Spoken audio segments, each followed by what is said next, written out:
Okay, good evening everybody. Welcome to the Discovery Seminar. It is very exciting for us to all be here together with Rabbi Mizrahi. Rabbi Mizrahi came here in December, and any of you who were at that lecture may have seen it again on YouTube on the Torch channel. And we have close to 19,000 views of that hour and 20-minute lecture. So Rabbi Mizrahi is extremely sought after, and we're very grateful that he's here with us today. So thank you, Rabbi Mizrahi. Thank you.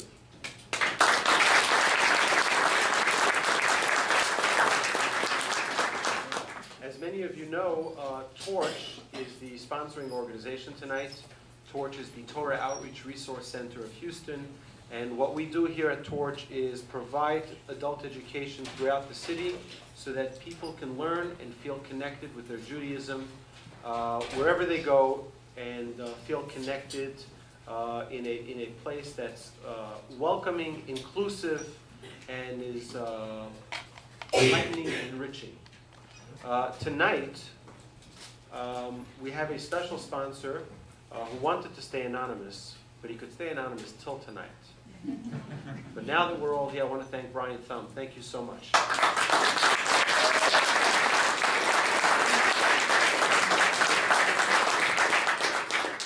So we're all here to learn a lot tonight, and I look forward after the class tonight to greet you all again. I just want you to pay attention outside when you're leaving. There are a couple of things. First is Rabbi Mizrahi has thousands of audio CDs, MP3s, and other presentations that are available online, but also here we have an entire suitcase full. So on your way out, feel free to enjoy some of those and take them.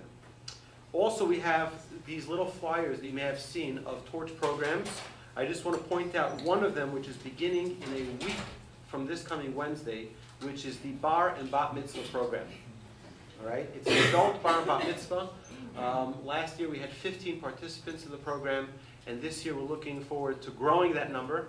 It's a magical experience for those who have been part of it and would like to experience what it is to be Bar Mitzvah. You don't have to lane, right? You don't have to speak in public, but it's the taking the knowledge and internalizing it and really connecting with something which is magnificent. So I encourage you all, if you haven't yet, there's no pressure. You'll just enjoy it. I guarantee it. And there are many other programs that you can enjoy. Without further ado, Rabbi Mizrahi.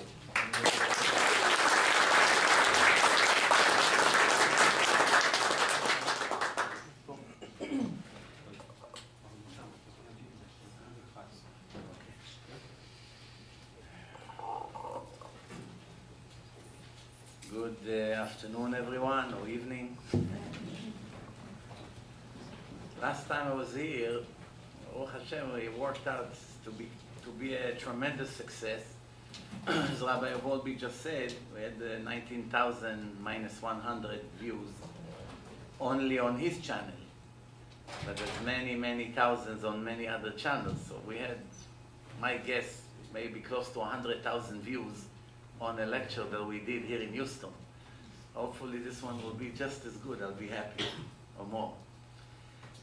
Since last time I spoke about some major differences between Judaism to other religions and cults, I don't want to go over it again.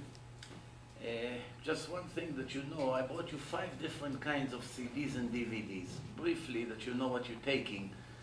One of them is the famous debate that I had with a Christian professor a few years ago that became already famous worldwide. And hundreds of Christians left Christianity and became Jews, Orthodox, fully observant after watching it. As a matter of fact, I don't think there's a day that I don't get at least a few emails of Christians who leave Christianity and they join Judaism. Not that we run after them. We are not missionaries. Jews don't have an agenda to convert anyone. It's against our goal. We're not running after other nations. Actually, Judaism is the only religion, to the best of my knowledge, that allowed the Gentiles to stay what they are and still promise them heaven. Every other religion, when you say to the Muslim, listen, if I would stay a Jew, there's a chance for me to go to heaven. You say, no, you go to Gehenna, to the worst place.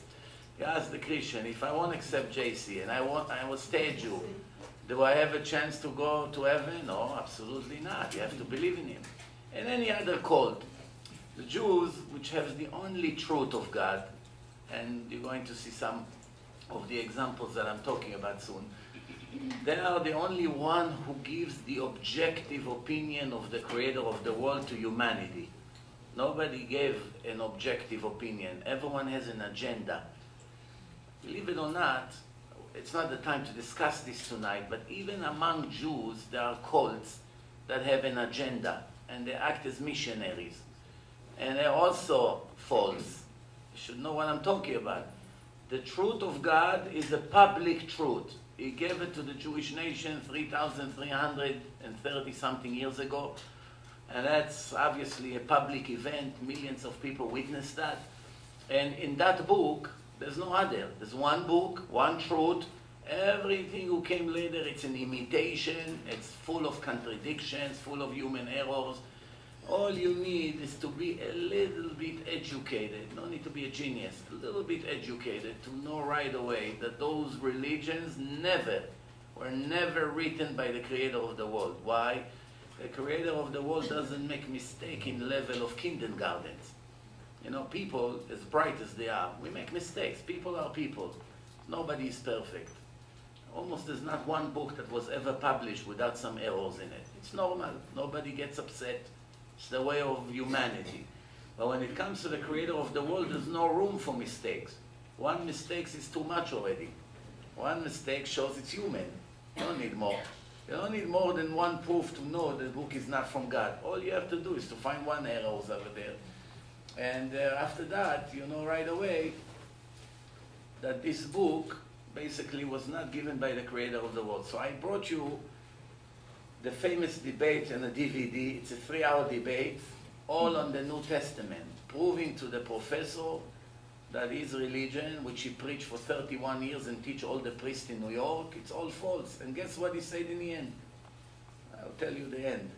I'll give you some appetite to watch it. He said in the end, you put me in a hole, I don't know how I'm going to get myself out of there. So I told to him, I just proved to you Christianity was not given by God. So what was his answer? He didn't say, no, you didn't prove it to me. He said, but my heart doesn't let me live it. It was too good to me. I said to him, the heart is all illusions. Infatuation, illusions, all kinds of things like that. The heart is not scientific, it's not evidence. People have feelings. And I give an example. Say if a terrorist comes to blow up innocent women and children, in his imagination he believes he go to heaven for murdering innocent people. But that's only his imagination, it's in his heart. In reality, he goes to get a severe punishment for murdering people. So, everyone who accepted the religion know the 10 Commandments, thank you. The 10 Commandments is very, very clear and leaves no doubt that people should never kill people regardless of religion. No one is allowed to murder anyone. Jews not allowed to murder Gentiles, Gentiles not allowed to murder Jews. An exception, there's a war. If there's a war between countries, a different story. Then there's different laws. But just to go and kill people because you don't like them or you don't like their culture, that's obviously against God's wish. And Jews who did it or would do it were subject to the same severe punishment, just like the Gentiles. No discounts here. All right, so this is one, it's the debate. And then after that, I brought you this lecture that we're about to get, some kind of a preview. I cannot do the whole 4 hours here, obviously. I'm sure you have other plans tonight. No, but we don't have any. They don't have. You already have some Israeli mentality. We already decided that none of you have plans. It's okay, I talked to them, they all agreed. So now, okay, so the Torah and Science is a very, very big success. It was translated to many languages, even in German and Czech, Russian, languages I didn't expect them to be, to Spanish now. As we speak, they're translating it to Spanish, some of it is ready already. And it's a film that leaves no doubt, after you watch it, it leaves you no doubt that A, there is a creator to the world, B, the Creator did not create the world for no purpose. He had a purpose for the creation. C, He created it for the human being. D, He would not create us here without telling us the purpose. He would defeat His own purpose. So He told us what He wants from us and what's the purpose of life. And that's what we call the Torah. Torah in Hebrew means instructions, Hora'ah, book of laws, book of instructions. The Torah, it's a combination of what's allowed, what's not allowed to do, and also recommendations how to live healthy life, how to conduct business honestly, how to make your marriage fantastic and beautiful with harmony and peace, always, how to raise children in a most positive and productive way, and also how to improve the corruption and the negative personality or character that all of us came to the world with. Nobody came to the world perfect. We all have negative in us. So the Torah, it's a book of instructions, and if a person live according to it, his life is heaven here. Before he goes to the eternal heaven. Over here, his life is already heaven. He has discipline. He has a direction. His life is full of meaning. He knows he's not, like we say in Hebrew, grinding water, tochen mayim. Many people grind water. After a year, it's still water. You can grind it until tomorrow. You achieve nothing. That's an Hebrew expression, which means wasting his life. And it directs a person to understand that the real life will begin in a time of death. And that's why I brought you a film that I made. It's called Life After Death. Don't miss it. It's a 2.5 hours film. Also, we're translating it to many languages. There's no doubt. Listen, when I said there's no doubt, I mean it literally. Not even 1% doubt. After watching it, you will not have 1% doubt that the real life will begin when the soul comes out of the body will go to the grave, the soul goes up to the Creator, and everything will begin based on what we did in this life, which I'm gonna try to explain briefly. The rest you can watch in your free time in those films. Then, so those are 3 DVDs. Then I brought you 2 of my successful series. It's called Path to the Just and Pirkei Avot series. More than 20 lectures on each CD for the car, MP3. It's only working on cars 2009 and newer. So if your car is not 2009, you're going to have to listen to it in a computer or in an MP3 player. But for the cars, only 5 years, the last 5 years, brands, it would work there. So we're able to put 30 hours of lecture on 1 CD, which is go from the beginning of the legendary book of Luzzatto, Rabbi Moshe Chaim Luzzatto, the greatest ethic book perhaps in a Jewish history, that's speaking about the purpose of the creation, the purpose of life, how a person reach perfect level in a short time that he will be in this world. It's fantastic.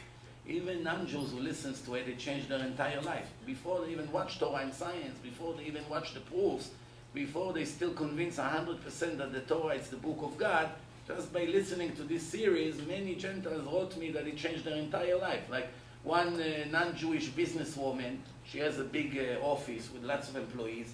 She was very, obnoxious, tight, strict, whatever you want to call it. And after she listened to that, it slowly changed her completely. So she said, this was such a great thing for me. This CD, it cost me $1 to make it. It changed her entire life and the entire office, the production. The office became one nice brotherhood. Why? Because the head of the pyramid changed his behaving. It reflects on everyone. It changed her to a completely different person. She is not angry anymore. She is having faith now. She understands nothing happens for no reason. And obviously it changed her entire business. This was a gold mine for her. $1 changed her entire business. She got to consultant, they charge her fortune with some limited success. But it worked out. Why? Not because it was my CD, because it's the advice of the Torah. Don't get me wrong. It's just because I presented what God says in His own Torah. And the last CD over there, it's called Pirkei Avot series. It's all the advice and the direction, how to be ethical, how to live, how to be honest, how to be a hardworking person, how to be kind, how to have tolerance, patience for people, and to be humble, and and things. And of course, the way I presented it is to our days. This was written 2,000 years ago. But I brought it to our generation for people to understand how it reflects to our life. So those are CDs over there. You can all pick them up for free. And here we are starting right now. The beginning of this argument starts with a claim. What is the claim?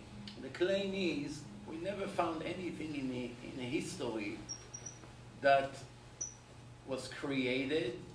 And any creature, any species, any device that was made, we can never claim that the video camera or the laptop or the microphone or even this bottle of water was created by itself.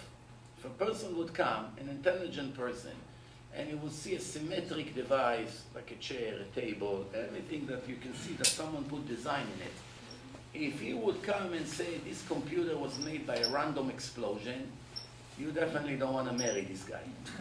That's for sure. Maybe you buy his books if you will be a professor in Harvard, for whatever reason, but to marry him you won't agree. Why? Because inside of you, you know whatever he says, it's nonsense. Right? Do you believe that this laptop was able to be made by a random explosion? Millions of pieces gathered together and they all fell into place, accidentally, without a plan? Do you think it's possible or no? No. So why you buy books, or when you went to college, the professor told you that the world was made by a random explosion, and you say, yes, sir. Yes, sir. How much is the book? Why? Why you let them fool you so easily? Just because all the professors saying the same thing? Nobody can get up and scream, enough with this nonsense, we're tired of this. You know, when I was a kid, they had in school, they had a parable. It's called Bigdei HaMelech HaChadashim, the new outfit of the king. Yeah, so they got all the best tailors to make a special outfit for the king, and one guy came, and he said to the king, you look amazing. The king looks at himself, he's naked. The king said, maybe something happened to me. No one's saying anything. So he said to his advisor, no, how does he look? Everyone was afraid to say, there's really nothing to see. And because the tailor was so confident, he said, look, no, come on, let me check here, let me measure here. So then when they went on the parade, thousands of people cheering, they see all the important people praising the king for his outfit. And one said, I won't be the first fool to scream, get myself into trouble. Until one little innocent kid screamed, Mommy, the king is naked. A minute later, everyone started to scream, and you know the end of this tailor, what it was. So this is what's happening today in today's time. There are professors who happen to be very intelligent. They went, they learned, they have a lot of degrees, they read a lot of books, but something doesn't make sense. Either there's no common sense, or it's a corrupted agenda, for whatever reason, to fool the people and claim claims that do not make any sense. To come and claim that such a sophisticated world or a brain of a human being that has 10 trillion connections was made by itself because of many, many experiments of nature, and there were so many thousands and millions of attempts until the cell was created by itself, and then another thing, and they all got together, and they joined together, and the stomach was created, and it joined the heart, and it joined the liver, and the eyes came into place. It's a period of millions of years, yes? This is what they sell to us. Who would be normal to believe such thing? Why it's so important to prove that it's all random? Because by proving according to science, speculative science, not objective science, proving to the world, claiming supposedly that science is able to prove that the world was made by itself and there's really no creator, it releases everyone from the obligation to live according to the rules of this creator. That's a cheap trick. Like sometimes people come to me and I say to them, do you believe in the 10 Commandments? They say yes. So I say, okay, no, according to the 10 Commandments, you have to observe the Sabbath. You're not allowed to smoke, you're not allowed to drive in a car. Oh, so I don't believe in it. You just say you believe or you don't believe. You don't believe, we'll prove to you that it's divine. But the idea is when a person wants to get out of a mission, out of an obligation, he runs into denial mode.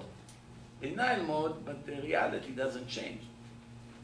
So now, some animals, when you attack them, they put their head inside the ground, they hide their face inside the ground like there's no danger. It doesn't change reality. A minute later, someone hunt them and that's the end of them.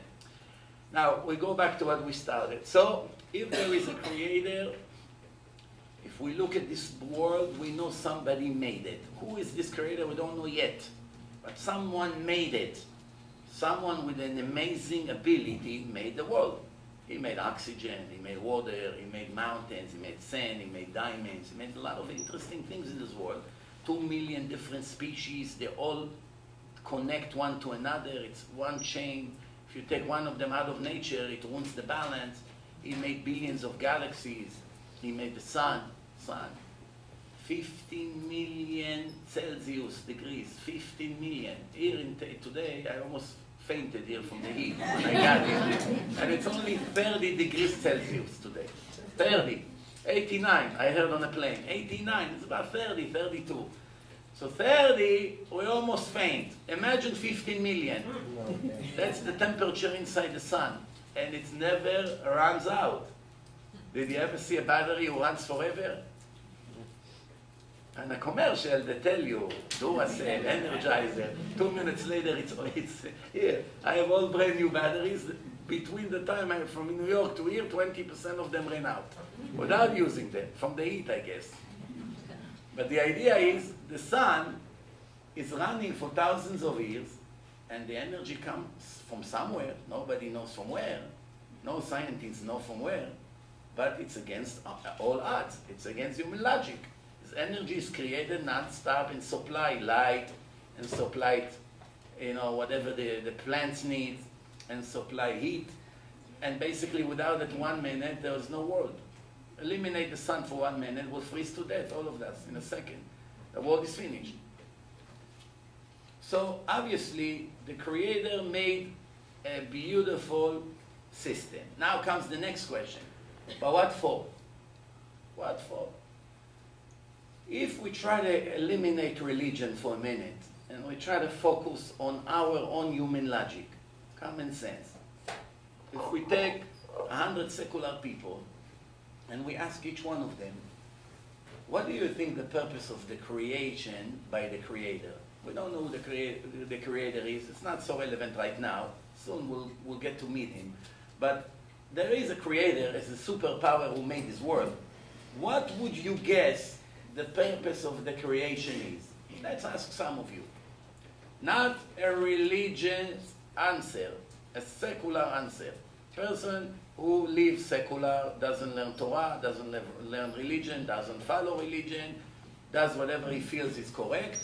When I ask you, what do you think? It's a secular common sense to the question, what the purpose of this creation is. What would you answer? There is no purpose.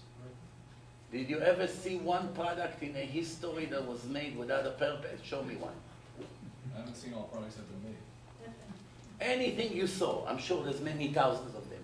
Did you ever see something that was made by someone, regardless who this someone is? Anything that was ever made, ever, by someone. Did you ever see one thing that was made and you come to the maker and ask him, excuse me, why did you make it? He said, I really don't know why. Did you ever see something like that?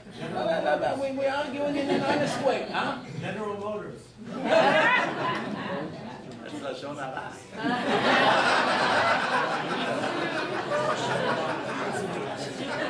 You know, there's a lot of Jews own stocks over there.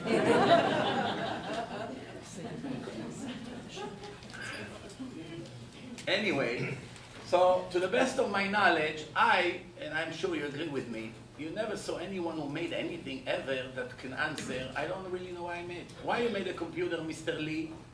I have no idea. Why you made a chair, Mr. X? I don't really know. Why you made a projector? I don't know. I was in a bad mood. I played games. It will never happen. Now, when you ask the person, why did you make it, right away, he will be more than happy to share with you the purpose of his device. So, what comes first? The purpose or the creation? Purpose always comes first. A person first wants light. It's dark here. I want light. Let's think how we can bring light into the room. We have no windows, so we cannot rely on the sun. Let's bring light. So we begin to think how we design the light bulbs. We try here, we try there. We make all kinds of things until one day we have it. We want chairs, so we made it very comfortable that you can lean on it and it's soft. Everything according to the purpose. So now, is it possible that this brilliant, incredible maker of this earth and the rest of the galaxies that has such an amazing ability, he will do something with no brain in it? With no purpose? Of course not. It's 100% not logical. Some things is logical and not logical. You can argue, depend who you ask. Over here, it's very, very logical that the Creator had a reason for the creation. He's not bored before he made the world and the galaxy. What was he doing before that? He could have done the same thing before he made the world. He stayed in the same position. Why did he have to make the world one day? One day the world was made. Now, here comes the question that there's an argument between the scientists if the world was made or the world was always here. Now, did you ever see a creation, a material creation, material, that was always here? Usually everything material was made by someone. But let's claim there is an exception to the rule. The raw material of this earth was always here. How do you know? Maybe the world is for eternity. Rocks, maybe they are here, I don't know, trillions of years. Water, trillions of years. Water will never get spoiled. Could be here trillions of years. Everything else you see, trillions of years. Eternity, forever and ever and ever. It's no beginning. Makes sense or no? Today we already know this assumption is incorrect. Why? Because scientists already proved in our generation that the world is expanding. Material always expanding. Now, when you rewind the film, now we have the world in a specific size. Now we press rewind. Something that is expanding, expanding, expanding, expanding. You press pause. Now you press rewind. What happened to it?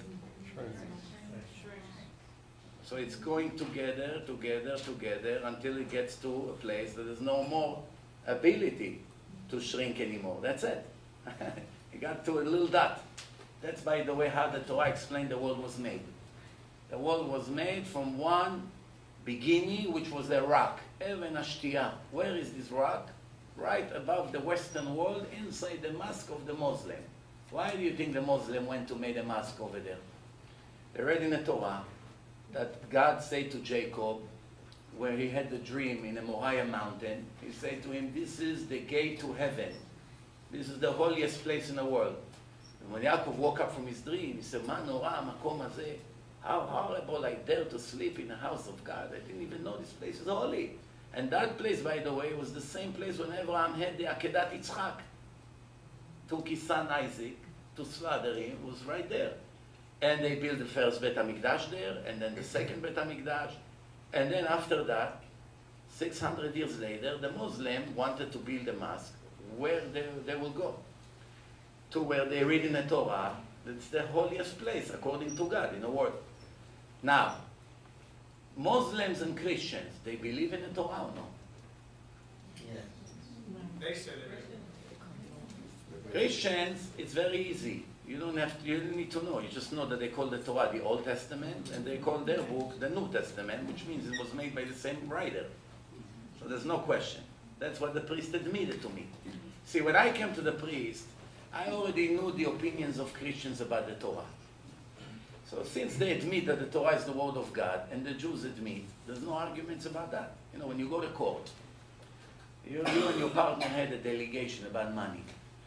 So the judge is a clever person. As soon as the judge hears that, let's say you're arguing for $1 million, but the person who owed the money admits that $500,000 he owes. For that he admits. So what does the judge say? Okay, first give the $500,000. There's no question about this $500,000. You yourself admit that you owe it. We'll adjourn. We'll meet again in 2 weeks to argue about the extra $500,000. This is how it's done in the Torah. Two people holding a talit, the Gemara in Masechet Bava Metzia say. One say it's all mine, one say it's half mine. How is it possible? They have an argument. So the judge, the Gemara say, first, the half that they bought at meat belongs to Reuven, give it to Reuven. Now let's argue about the extra half. So this is the right way to judge. Why to postpone the judgment? On this, you agree that belongs to him, give it to him. Take half and give it to him right away. Now let's argue about the rest. Let's see who can bring proofs that he owns it.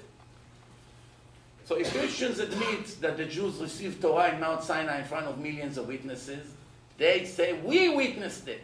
Our culture, we know the Jews got it. It comes from our fathers also. Who are we? We were the nations of the world. The whole world heard about such an event. We are not denying it. Same thing the Muslims. Half of the Quran is quotes from the Torah. Ibrahim, Sarah, Ismail, it's Ishmael, Isaac. The whole story of the Torah, it's in the Quran. Not only that, the Quran repeats the story of the Exodus of Egypt and says in the Quran that God said, I took the Jews, my children, out of Egypt and I took them to the promised land to give them the land to my children. In the Quran. I said one time, when I was here last time, I said, if I would go to the United Nations, it would take me 5 minutes to finish the arguments about the delegation between Israel and the Arabs. In 5 minutes, I would finish it. How? I would say to the United Nations, which is many Arabs there and many other who support them. Israel has very minority of supporters over there. So I would say to all the Arabs, dear Arabs, I have one question for you. What book I'm holding in my hand? They will all say, oh, Bismillah. Ah, yeah, it's the book of Allah. So yes, very good. Who is Allah? The creator of the world. Very good. So now, we have to listen to everything he say or no? They would say, of course. Then I would open it and read to them 10 verses from the Quran. They would hide under the rug in the United Nations until Mashiach comes. Why? What does it say in the Quran? If you have a doubt about the Quran, go to the Jews and ask them. Their book is more accurate. It's a verse in the Quran that says it. It says Israel belongs to the Jews. It says that Muhammad spoke in some places very highly of the Jews. The opposite of what they preach in their mosque today. What's going on here? But let's get a little bit more serious. We don't care what they call. I don't care. You may care. Maybe in an hour you won't, but right now you care. I don't care what the Quran say and what the New Testament say without offending anyone, without disrespecting anyone. This is only a rational argument. Nothing personal against all of them. Respect them, wish them all the best, no problem. We are now here to prove. They are more than welcome to come and bring me proofs otherwise. So far, 5 years I'm waiting for the priest. And every other one of them who wants to debate me, I said to him, before we waste time, I know he wants the stage. So I said, before we will make a second debate, answer 3 of my 50 questions. 3. Once you answer them, then we'll make another debate. So one of them is a very famous one. He told me, buy my books and read. You don't really expect me to go and buy your books now. Send me by email. Answer to this question, this and that. 3 questions. It will take him 2 minutes. What? He knows the answer. He wrote the books, no? But he play games. He doesn't have an answer. The Pope doesn't have an answer. Let's talk. Let's see what I'm talking about. Today we have 80,000 religions and cults. Remember. This is a quote from the Quran. Pharaoh and Haman and their advisor were sinners. Pharaoh said to my servants, I know you have no God but me. And he said to Haman, light the fire. I want to go and look to the God of Moses and to build myself a tower that I can go up and tell him that he's a liar. Pharaoh and Haman could never meet for only one reason. When the last Pharaoh died, only almost 1,000 years later, Haman was born. So the one who wrote the Quran made a mistake. He took the Tanakh He took the book of Genesis, which is speaking about Pharaoh, and he took the Megillat Esther, which is in Iran, Bichlal, in Persia, and he took two figures from here and there, and he faked a conversation between them, but he did not know history. That's all. One mistake. Haman was wicked, yes. Pharaoh was wicked. On those two, he was right. So he put two wicked people together. The only one problem is when one died, the other one was born 1,000 years later. Therefore, they could never had a conversation, and therefore, God never wrote this book. Because God doesn't make such ridiculous mistake that my little first grade kid won't make. Right? Common sense or no? Okay, now let's show another example. Who was the one who raised Moshe Rabbeinu? When Moshe was left in the Nile, who picked him up? Batya. Who was Batya? Pharaoh's daughter. But in the Quran they made a mistake. Vatomer Eshet Paro, the wife of Pharaoh, not the daughter of Pharaoh. Uye nechamali velachen, don't kill him. The wife of Pharaoh is not mentioned at all in the Torah, not even by a hint.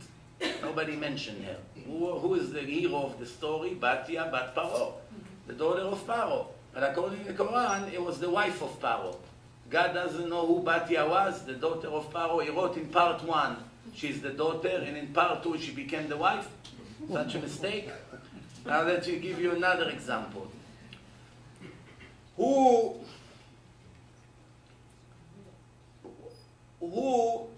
JC, that Christianity is funded based on this life story, his mother was Mary, Maria, Miriam, same lady with a different dress. Same name, just with a different pronunciation. Who was the uncle of Mary? Who was her uncle?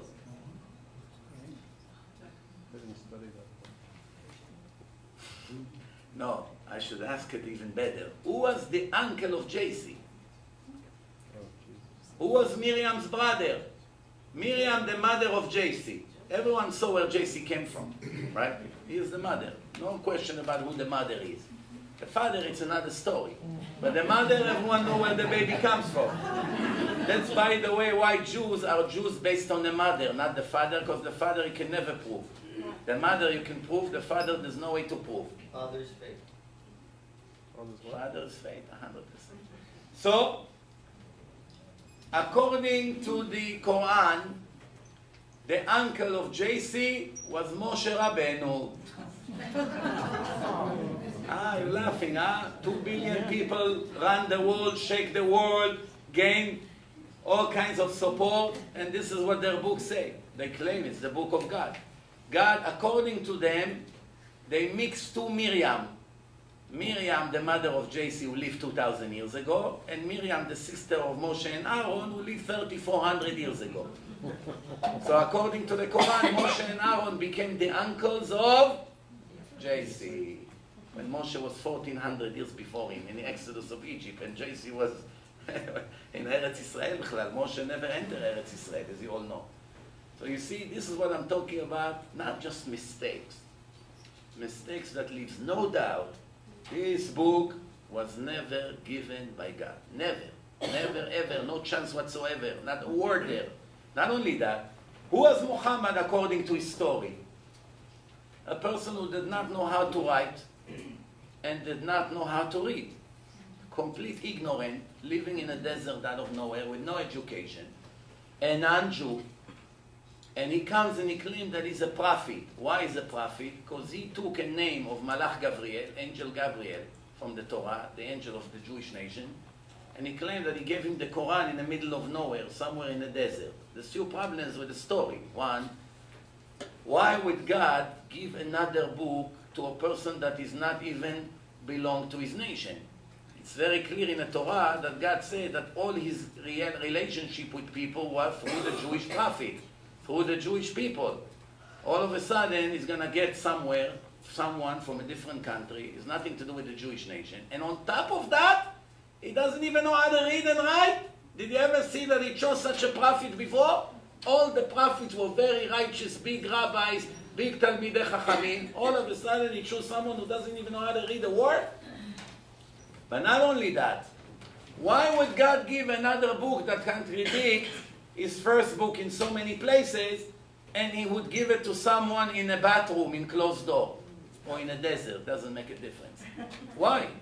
He said in the Torah that his incentive is to give the Torah in front of millions of witnesses. This is what he said to Moses. Moses said to him, why are you sending me to Egypt? Anyway, no one would take me serious. No one would believe me. They will all tell me God never spoke to you. So God didn't say to him, why are you arguing with me?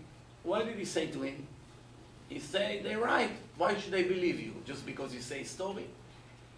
But after I will speak to you around the mountain in front of all of them, וגם בך יאמינו לעולם, they'll believe in you for eternity. So what's the condition? If you come and tell a story with no witnesses and they don't believe you, I have no complaint against them. Very logical. Why should they believe everyone who comes and say, I'm a new God, I'm a new prophet, we should believe him? Of course not. But after I spoke to you and I will nominate you in front of all of them, they will believe in you for eternity. And that's exactly what happened. So why God would contradict what he said? He already told us how he feels about giving religion. Why all of a sudden he give it to a non-Jew that doesn't know anything from his life in the middle of nowhere with no witnesses? And on top of that, with such mistakes, of course, we know this book was never given by God. What about Christianity? See, I'm making it a lot shorter than the regular plan. This is, by the way, the verses that I told you that I will read in the United Nations. You know, you can read them while I speak. So now a few words about Christianity. 2,000 years ago, a woman named Miriam, she gets married to a person named Yosef the carpenter. What the Torah called erusin is what we call chuppah and kiddushin. A husband put the ring on his wife's finger under the chuppah with witnesses. They have a ketubah. So what's the difference between na'ara me'orasa to na'ara mekudeshet? Only one difference. That here, after the wedding, they were not intimately together yet. So there is a marriage, the married woman, she cannot go with any other man, but the marriage officially would be perfect after they will be together at least one time.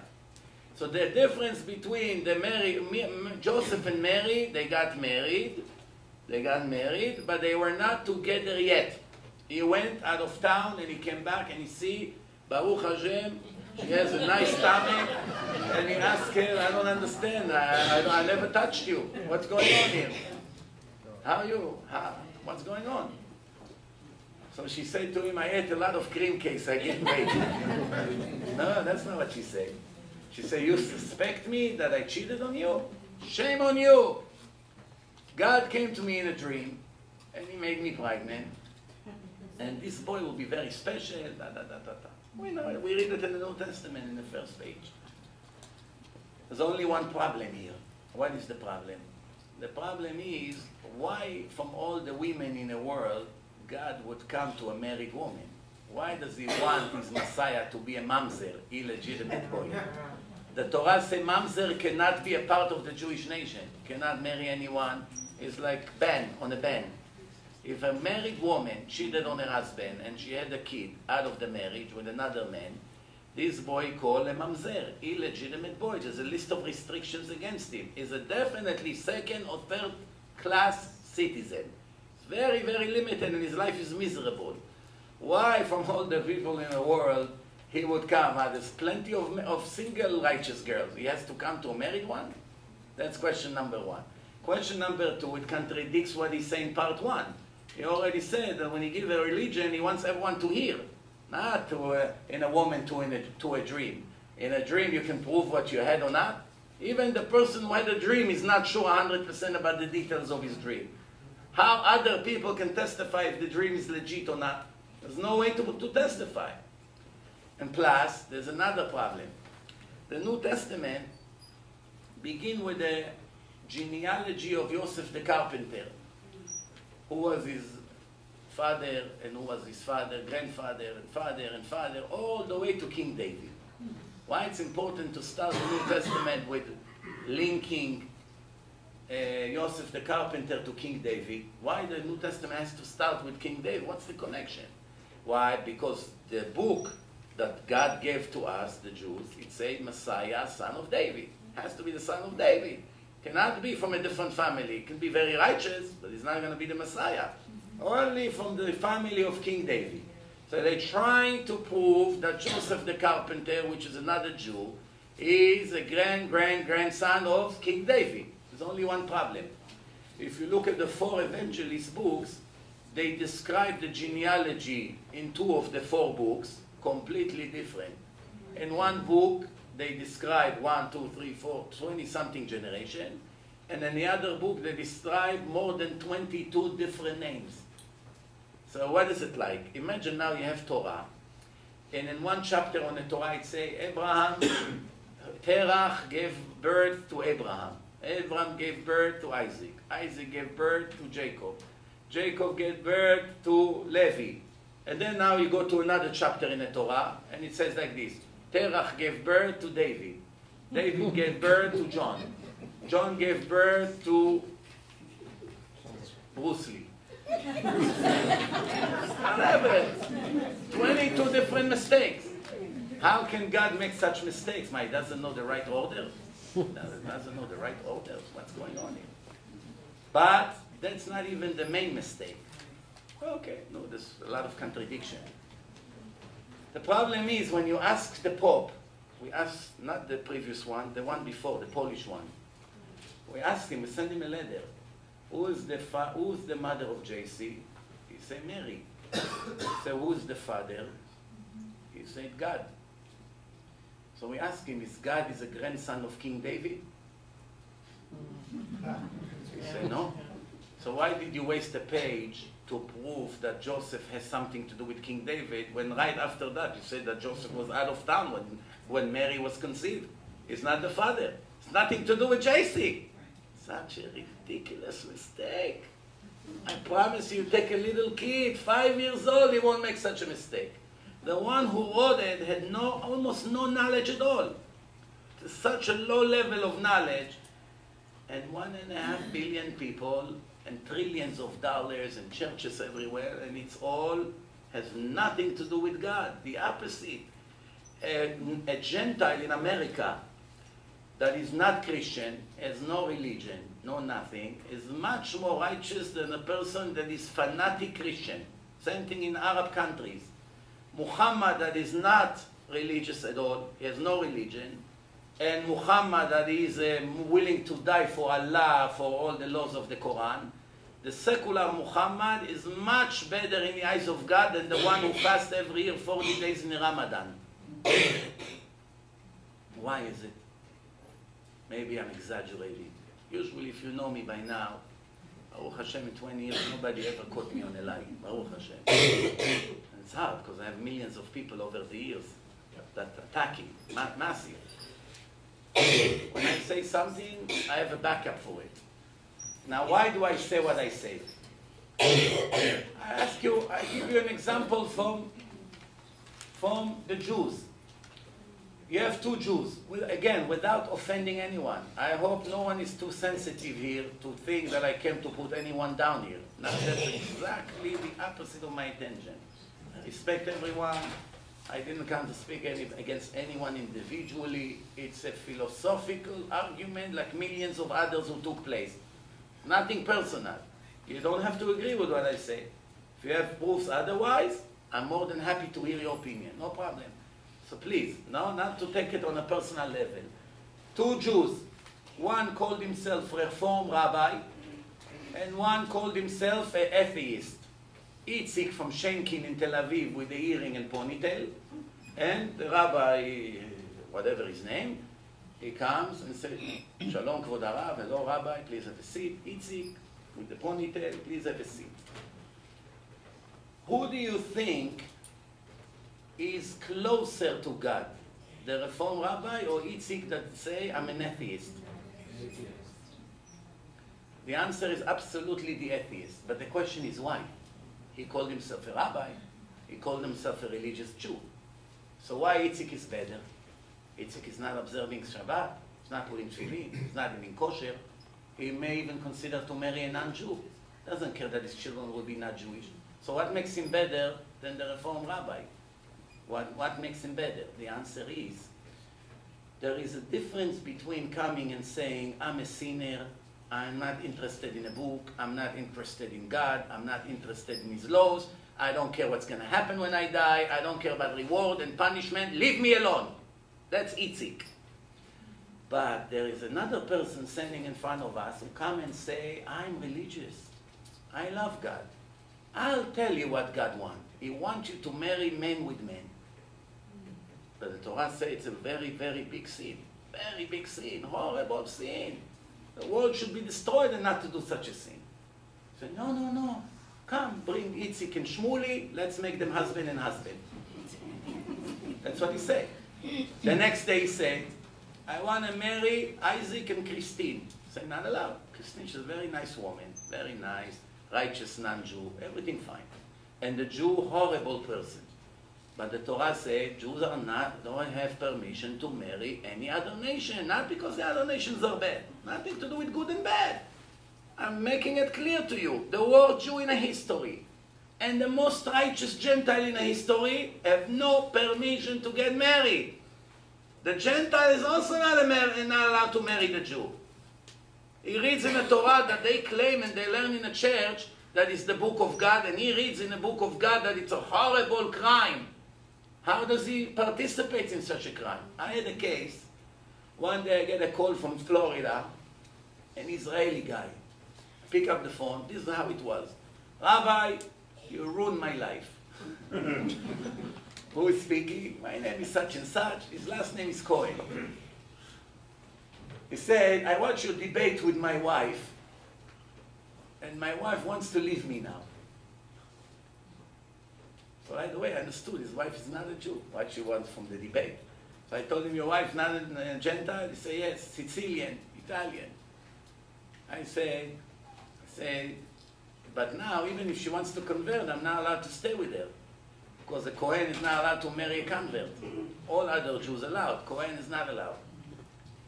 So what's the point? Even if she converts, I cannot stay with her. So she told me now, I see that the Torah is the real truth. I don't want to be a sinner in the eyes of God. So I told him, shame on you. She saw it. You have a much bigger obligation than her, and you complain. And she's willing to sacrifice, and you complain?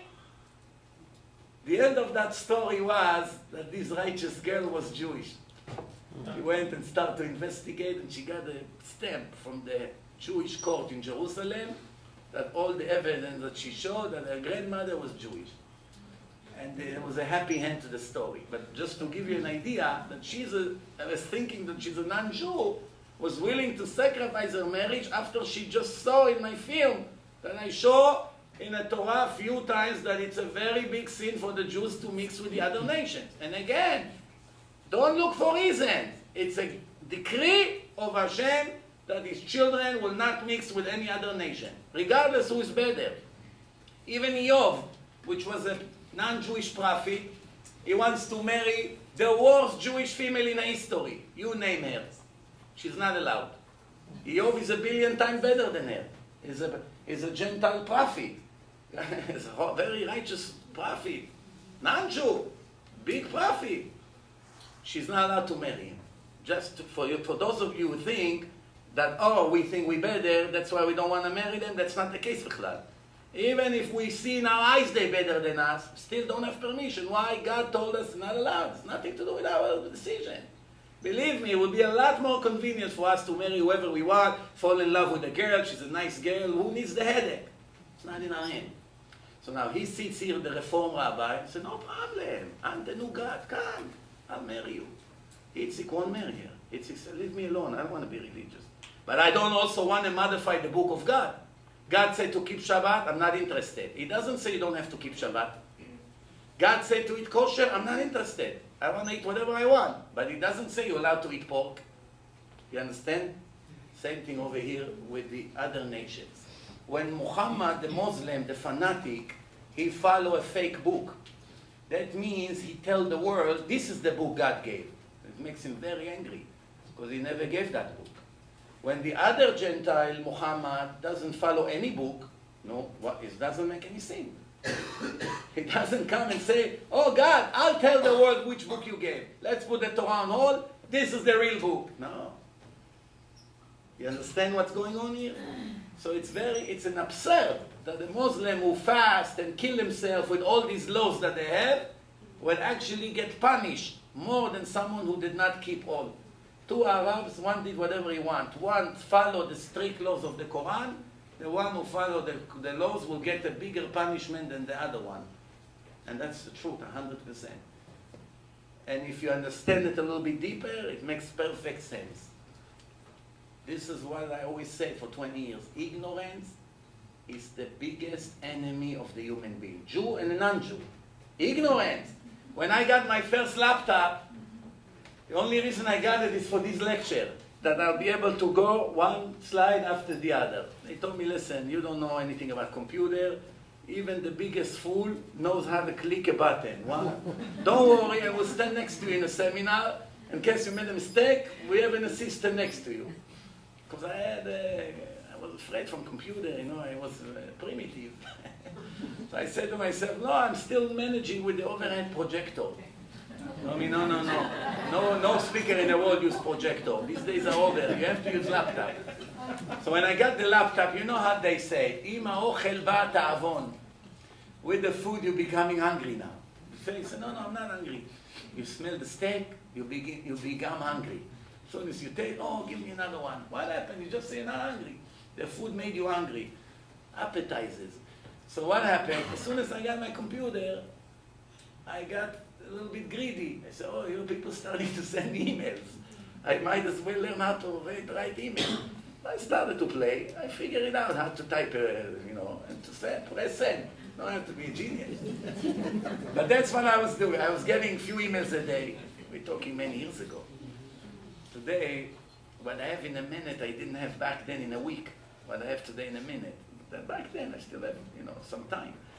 So now, I type something. One day I say, you know what, I have a nice article that I want to give to my friends. Let me give. So I type it, and I press send. I begin to type it again, I press send. Type it again, press send. Like this, a week like this. Hashem saw what a fool this guy is. Let me send him a messenger. One guy walked into my kitchen. Looks at me, what are you doing? I'm sending articles. After a few minutes, he said, why are you typing it again? It's for the second person. How long have you been doing it? It's all week like this. Oh, he felt worse than me.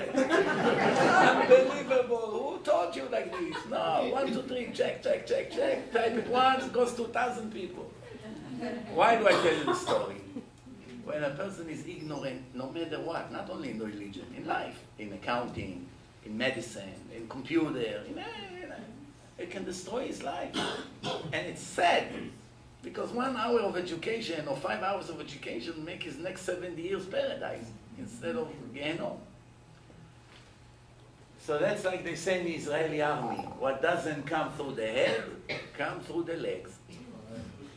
You don't come to the training for 1 hour and listen to the instructions, you're going to learn the hard way. You run for weeks, all night. From running you learn. Why? You had an hour opportunity to hear, it will make your whole life better. You don't want to hear, we'll teach you the hard way. This is like life is. So let's give you an example of what I'm talking about. Here you go. Let's see what JC had to tell his followers. In 1 page in the New Testament, any Christian in the world that watch it must immediately close the New Testament and never dare to touch it again if he has a little bit honesty in his heart. A little bit. He cannot be a Christian. Why? Not that I have anything against Christianity. There's 80,000 religions and cults. I'm just speaking about Christianity and Islam because we know and we hear about them every second. Just to prove to us, when we come now to the Torah, how you compare the real Torah to all the books who came later. This is the words of JC. Do not think I came to contradict the Torah or the prophets. This is in Matthew 5, verse 17 to 19. You can go and check. or the next time you be in a hotel, open the drawer, Matthew 5, 17 to 19, you read, remember me. It says like this, do not think I came to contradict the Torah or the prophet. JC is speaking. I did not come to contradict, I came to fulfill.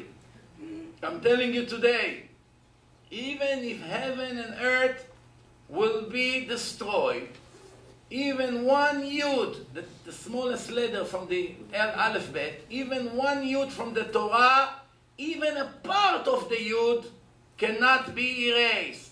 Therefore, if anyone will change one tiny commandment from the Torah and will teach it to others, will be cursed by the kingdom of heaven. This is it in English. Maybe the words will be a little bit different, but you can read it in front of your eyes. Matthew 5, verse 17 to 19. Now, do you know one Christian who observes the Sabbath exactly like the Torah said? I never met one. Even though there's a call to call themselves the seventh-day observant, advantage, whatever they call themselves, they have no idea what Shabbat is. You ask them what's the 39 restriction of Shabbat, they don't know anything.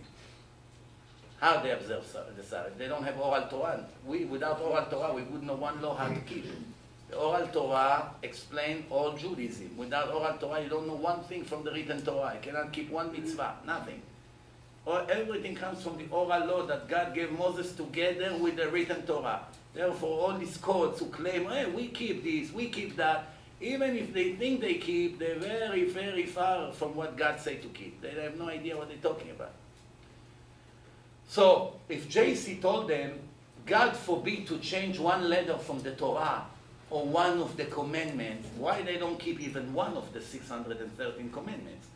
Your hero, your Messiah, your Son of God, the one who you're willing to die for, told you no one is allowed to move one drop from any of the 613 laws of the Torah. Why you forgot about all 613 and you claim you're a follower of JC? Who are you telling stories? Ask the Pope this question. What would he answer? Well, wouldn't they say they're not Jews? No, but they are admiring JC regardless Jews, non-Jews. They say we have the right way. Why? JC is the Son of God. He brought us a book. By the way, it's not correct because he never gave a man any book. Christianity started between 70 to 300 years after JC died. There's different opinions. Even we go with the most lenient opinion, 7 years, it's 3 or 4 generations already. And there's no book of JC. There's no book of JC, ever. JC never wrote a book. JC was a Jew that was kicked out of yeshiva, if the story is true. Even that part, there's no testimony about it. It's just stories, you know, fairy tales. I can come to you and say, you know, the grandfather of my grandfather in Iraq, he used to walk on water. So what would you tell me? Very nice, Rabbi. I would come and say, you know, that grandfather of mine fed 500 people with one piece of bread. It's a matter of faith. That's why in Christianity, you're not allowed to ask questions. If you go to the church, you say, Father, does it make sense to you that a person would feed 500 people with one loaf of bread? Son, we have to believe. We're not allowed to ask questions. It's a matter of faith. That's what they always answer all over the world in all the same languages. Son, you're not allowed to ask. It's a matter of faith. What does the Torah say? Wrong. You must ask.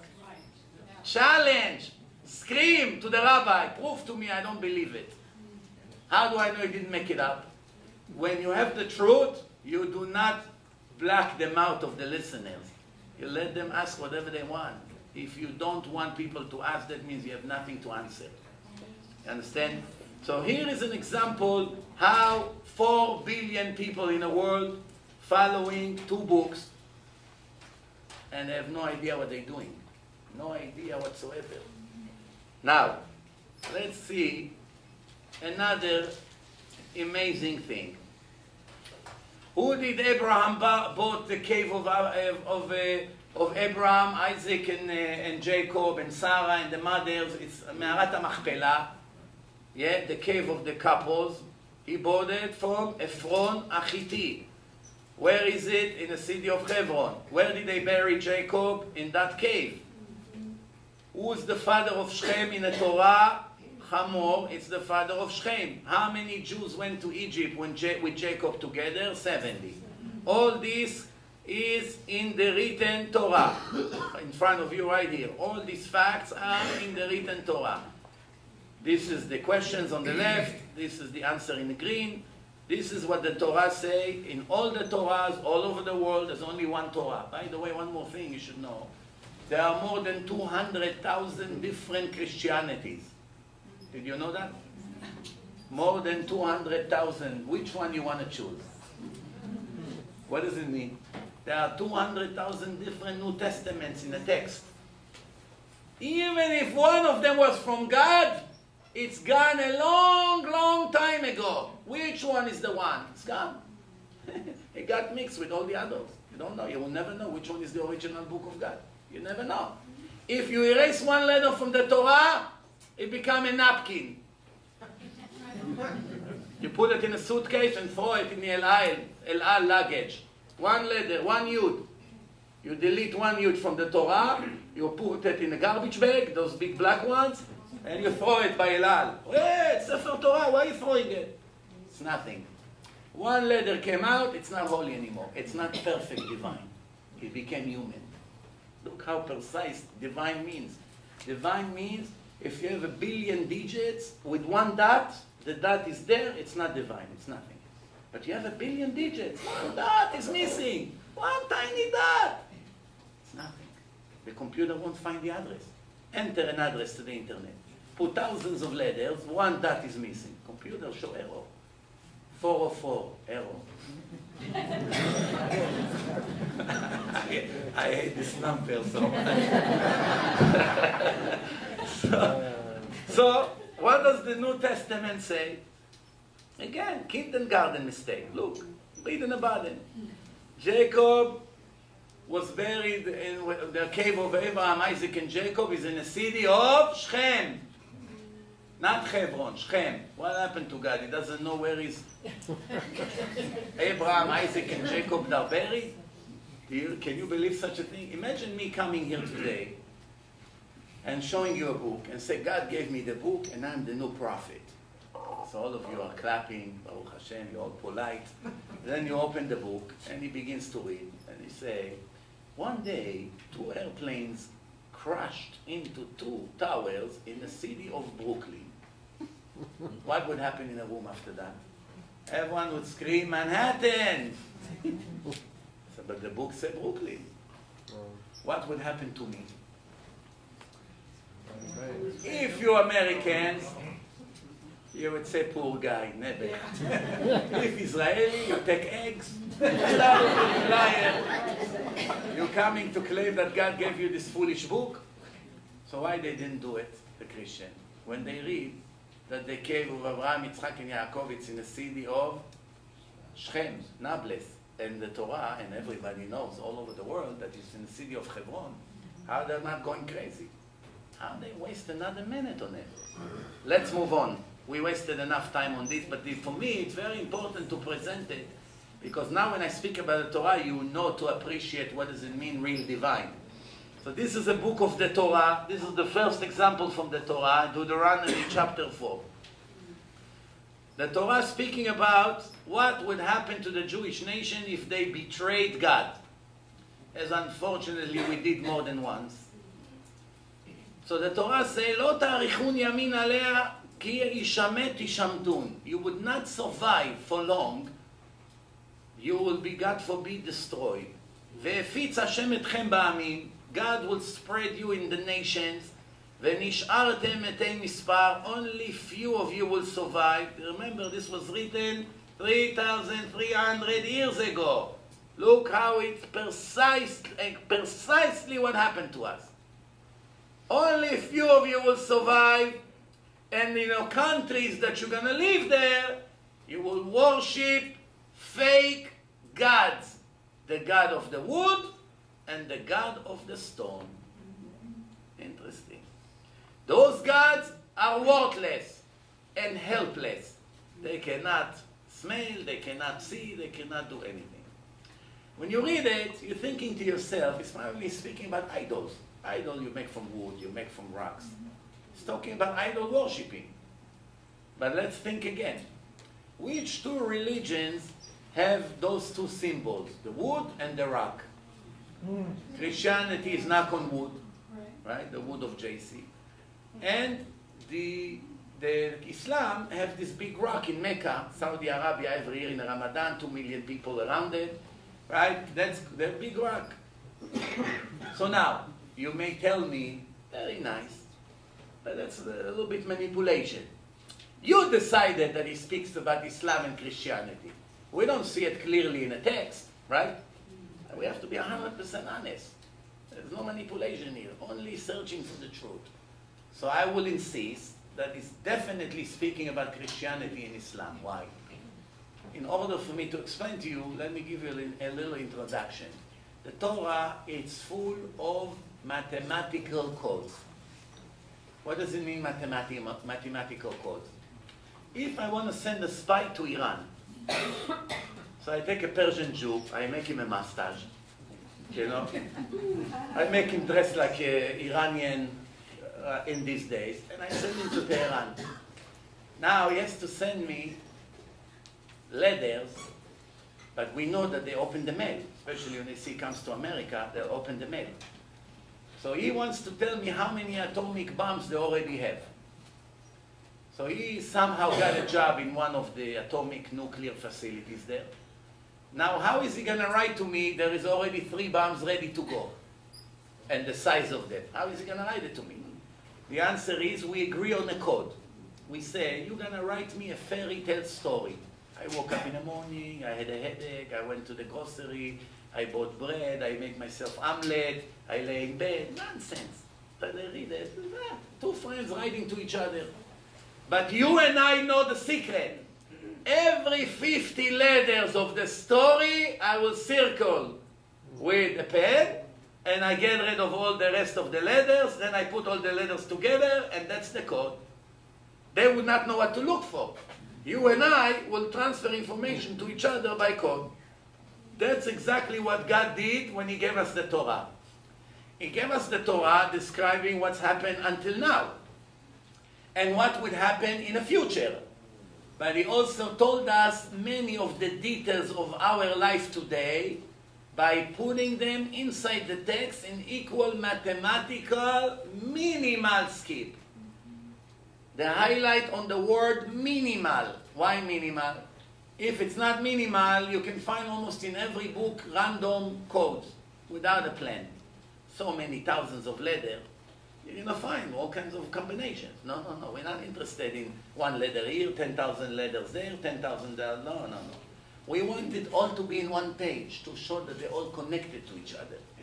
The smaller the skip is, the more it indicates that it was a plan of the writer of the book. You understand why? Okay. So now, when we open the book of Adam, God created Adam, sent from the ground, and He blew into his nostril a living divine soul, and Adam became a living creature. That's where the Torah starts, with the creation of Adam. And then He put him in Garden of Eden, and He commanded him to be in charge of the trees, speaking about the trees and the garden. In that page, which happened to speak about a forest and a garden and trees, we have more than 50 words of all the fruits and the vegetables and the dry fruit that the Jews eat on Tu B'Shvat. Wheat, barley, carrots, grapes, peanuts, everything in equal mathematical scheme, all of them in one page. In equal mathematical scheme. Cannot be coincidence.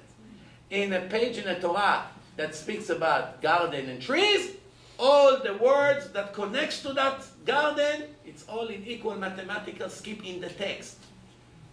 In the chapter of Noah, who speaks about the sins of the homosexuality, it's speaking about that they come to rape the guests that came to the house of the Lot. Lot has a guest in his house, so they want to rape them. Man wants to rape men.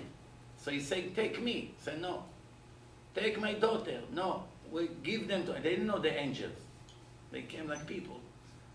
So right there in a page that's speaking about homosexuality, the word AIDS, it's hidden in equal mathematical skill 3,300 before, 3,300 years before anyone knew about AIDS.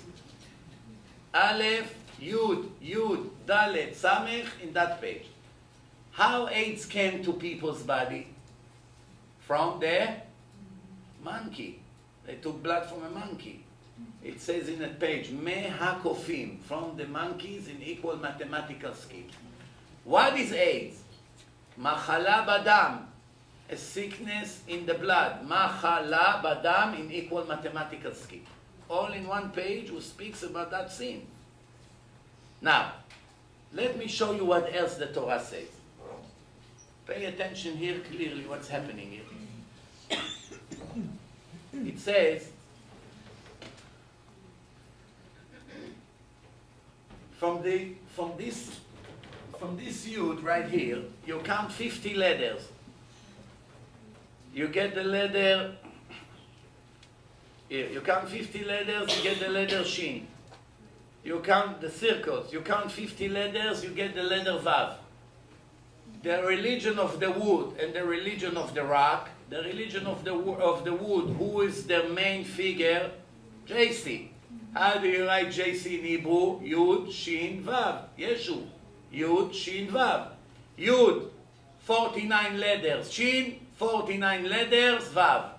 In the verse in the Torah that speaks about two fake religions that would come in the future, and Jews will follow those fake religions, in that verse that warned the Jews, there are hidden codes.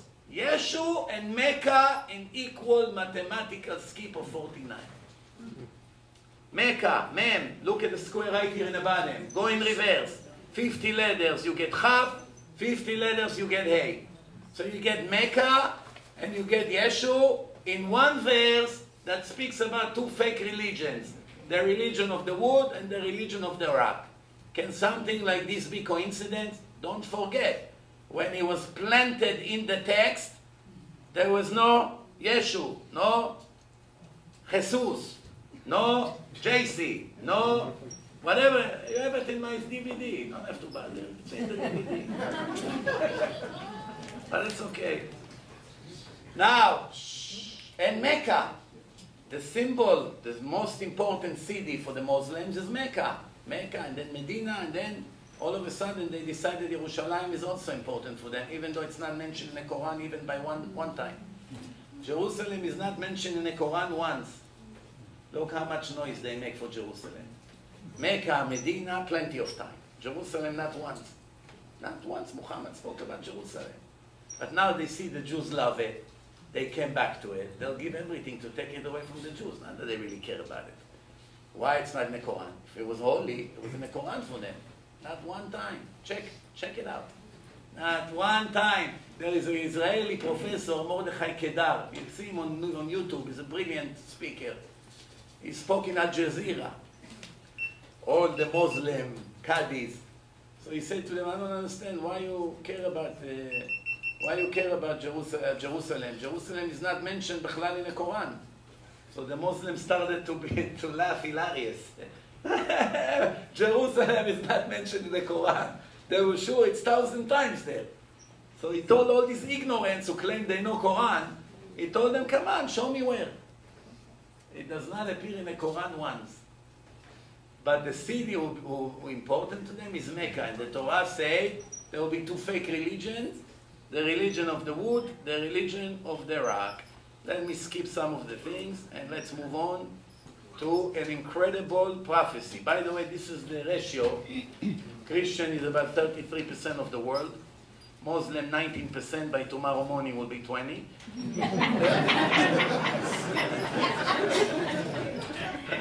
That's what happened in Europe. 9 against 1. In the European family, 1 and 2 dogs. And Muslim family, 8, 9. That's why they take over Europe. The Muslim woke up a little bit too late. Within 20 years, there won't be any more Europe. It will be another Arab country. There's no question about it already. So now, it says like this. Buddhists, it's only 5%, but it's hundreds of millions of people. 5%. How many Jews? 0.02%. Well, how much is 0.02 from 1%? 2.5. So it's 1/40th of a percent. That's the Jews.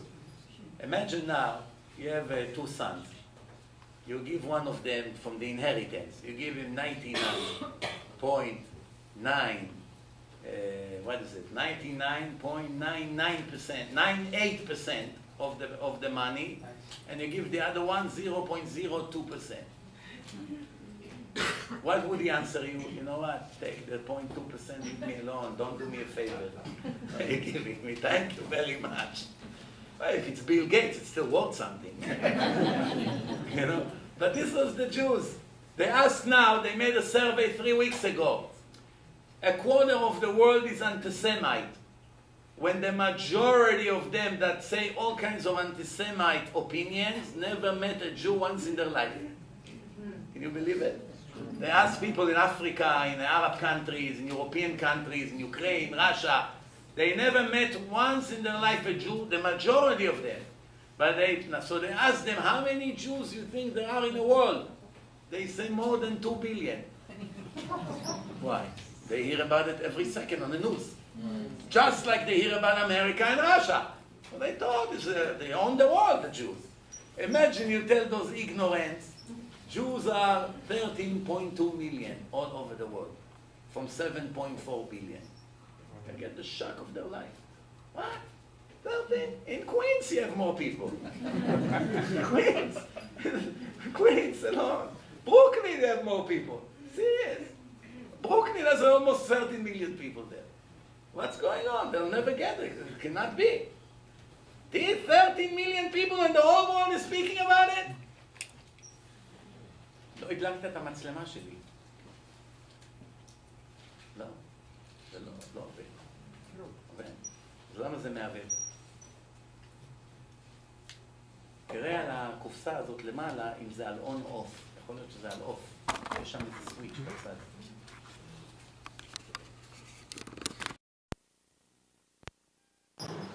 So, good evening, Houston.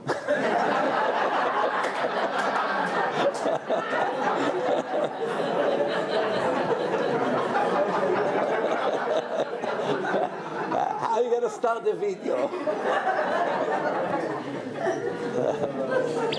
Where were we? Here we go. Now let's see what risk the writer of the Torah took. What risk? Remember, there are people who claim the Torah was given by rabbis, by historians, unknown source. There's all kinds of opinions. For those of you who happen to believe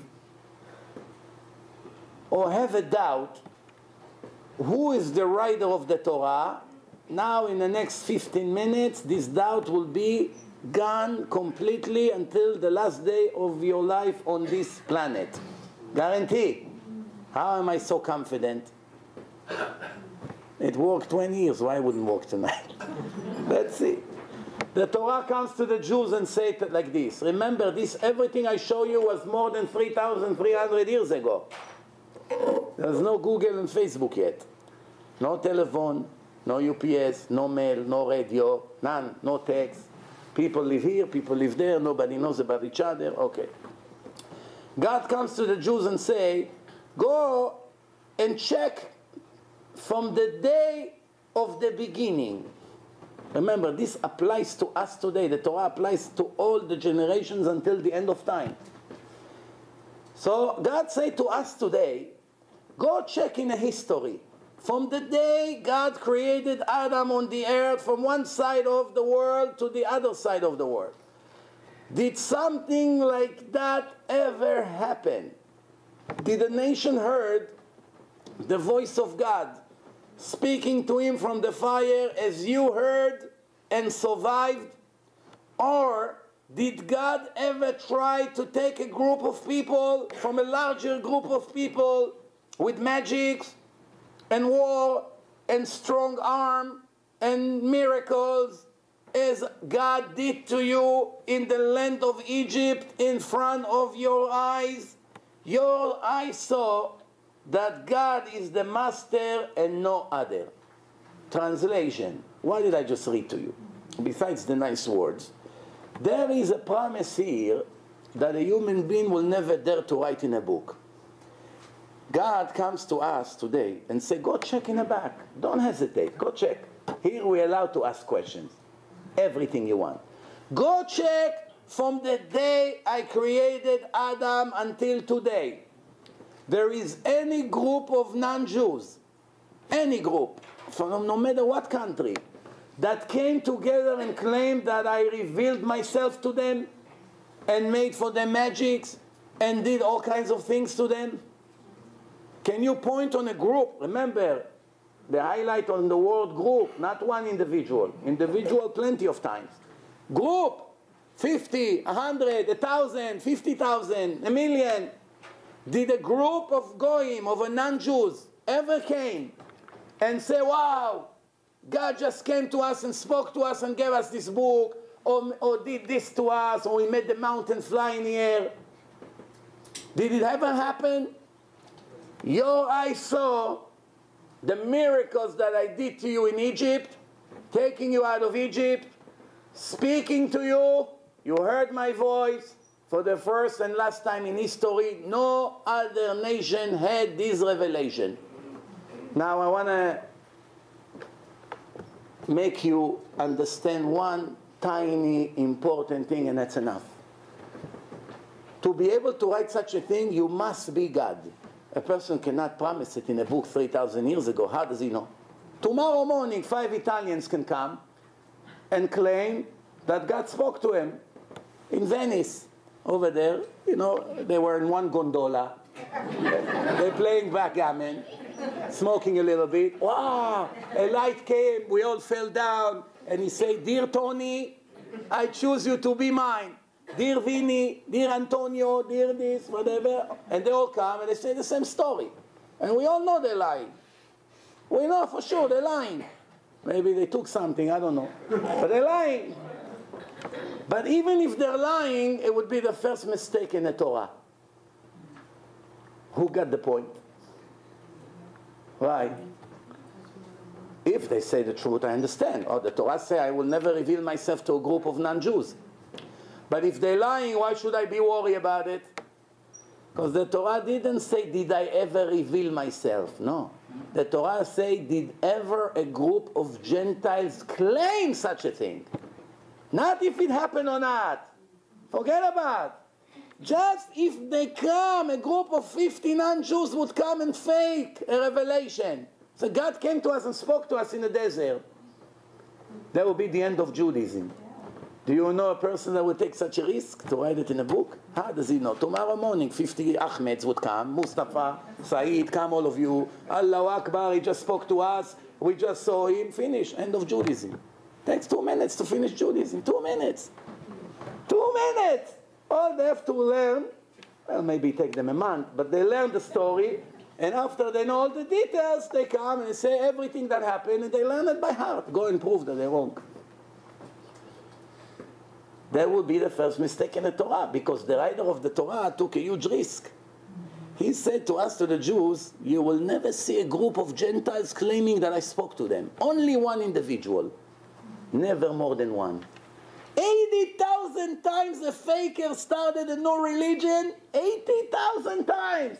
Not one time he brought a second witness. Always one story, one individual. Mary, a dream. Buddha saw the light by himself. Muhammad, alone. Krishna, alone. All of them alone. Why they didn't bring few witnesses? Why Muhammad didn't take 5 of his cousins? Saleh, take $1,000. Mustafa, $1,000. Ahmed, $1,000. Now I want you to learn the story. What's this? You all saw the angel Gabriel land back with his wings. There was big light, big storm, sands were flying everywhere. And he landed the Quran in my hand, and all of us fell on the floor and we screamed, God is great, God is great. and he kissed me on my cheek. Look, and that's why I have a scar here. He made himself a scar. All of them say, yes, yes, yes. No problem here. Take another 1,000 tip, finish. It will be a lot more convincing, no? If one person come out of nowhere and claim God spoke to him, or 5 claim, you understand that is a big difference, no? Why Muhammad didn't bring another 5 Arabs with him? Why? Once you bribe witnesses, you are in their hands for the rest of your life. They blackmail you.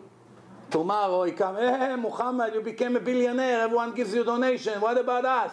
If you don't give me now $100 million to Switzerland, wire by tomorrow, I come to the whole world and I say how you bribe us to say that the angel gave you the Quran.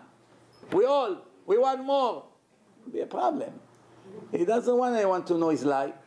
So he will never share it with anyone else. By the way, how many prophecies the Quran has? Not even one. So how they call him Prophet Muhammad? Prophet who never gave a prophecy. How many prophecies the New Testament have? Not even one. How many prophecies the Torah have? Let's make a deal. Bring the Torah, Rabbi Wolbe, if you have it here. Any chapter you open, I'll show you right there prophecies. Any page you open. Fair deal or no? 1,000 prophecies. One time I did that in a lecture in the middle of the night to Israelis. And I had one guy, is called Chachmolog. You know what Chachmolog? Like they say in America, a wise guy. But a real wise guy. A wise guy, he was really wise, but he also was wiser than what he is really. Sneaky. So as I say that, he said, oh yeah? Bring the Torah. I said, oh, that was 15 years ago. I didn't have the experience I have today. That's before I had white hair. So I say to myself, wow, maybe I got myself into a catch-22 here. It's going to open up. Imagine this page I want in front of the audience.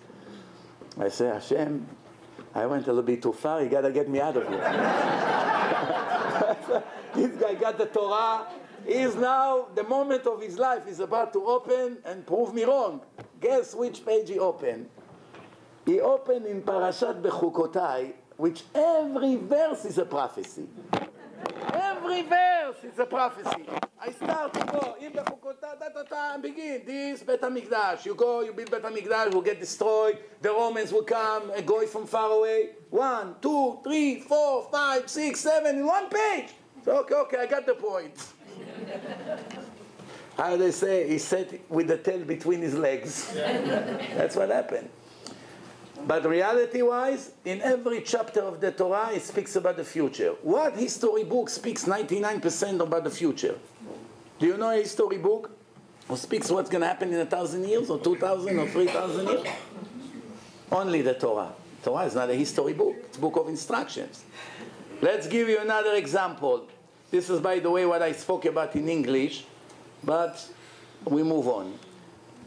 Some of the things I'm skipping, as you can see. Now, the Torah comes to the Jews and say, dear Jews, I do not command you to believe in me. There's no such thing to believe in God in Judaism. It exists, but it's a very low level. If a person comes to you and says, I believe in God, actually he just told you, I don't believe in God. Why? Scientifically, speaking science language, when a scientist say, we believe that tomorrow morning there will be an eclipse. We believe. What does it mean? You have to ask him, dear scientist, how much you believe? So he would say 70% chance. Like they say, 40% chance for rain tomorrow. Would he put his life? You come to him and say, Mr. Weather, $1 million, you and me, that tomorrow it won't rain. He said, no, how can I? Even if I know 90%, I still won't put my money. Why? Because the chance is not going to happen. He doesn't know 100%. God comes to the Jews and says, I don't want you to dare to believe in me.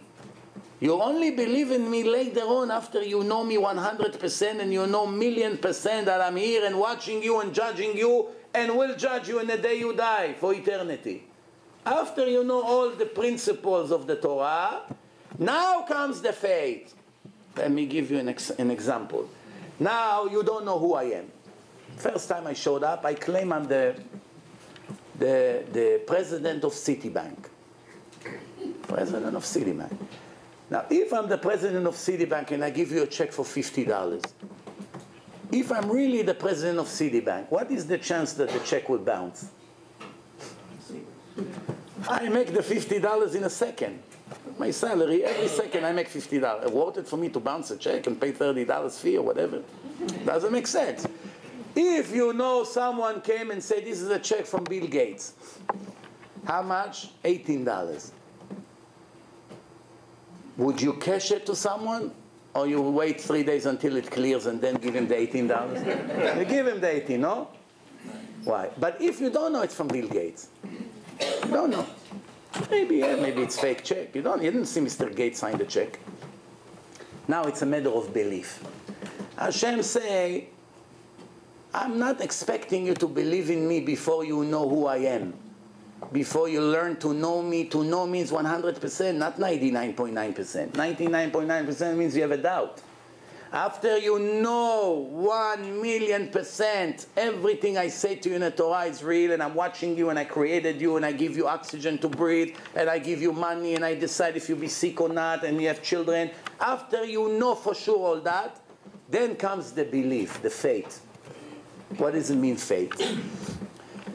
The Torah says the righteous people will get eternal reward, and the wicked people will get eternal punishment.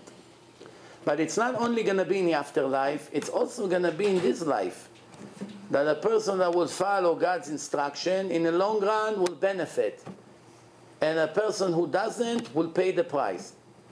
Right away, the religious Jews come and say, wait, God, we know you're there. We already know the Torah could not be given by a person. We know that. We know only a creator of the world gave us this book. And we read what you say. But in reality, we see the opposite. Here, I have an uncle driving on Shabbat, eating on Yom Kippur, stealing from all his customers, arrogant person, divorced 16 times, horrible father, drug dealer, making $1 million a month. And my rabbi from the shul cannot afford to buy bicycle. He comes in the rain in Houston, it's very humid, it's raining on him. Rabbi, why you wet? Well, hopefully one day I have $5,000 to buy a car. So where is this justice that you promised, God? That's called faith. God say left, and you see now right. He say right, you see left. You have to have patience. In the end, he's not a liar. That's called emunah, faith. But this can never come into place before you know who you're dealing with. If you're dealing with the unknown figure, you're going to put your life into his promises? So listen, this is a key moment here tonight. This is verses in front of your eyes. Look. Exodus 6, here, I'm going to put right away the English. And you should know that I am Hashem your God. Exodus 6, 7. And you should know that I am Hashem your God. And you should know that I am Hashem your God. Look, in a few different places. For it's a sin between me and you for generation to know that I am God. To know, not to believe. Now comes the scientist and say, excuse me, Mr. Speaker, I have a problem with what you just said. What is the problem? The problem is,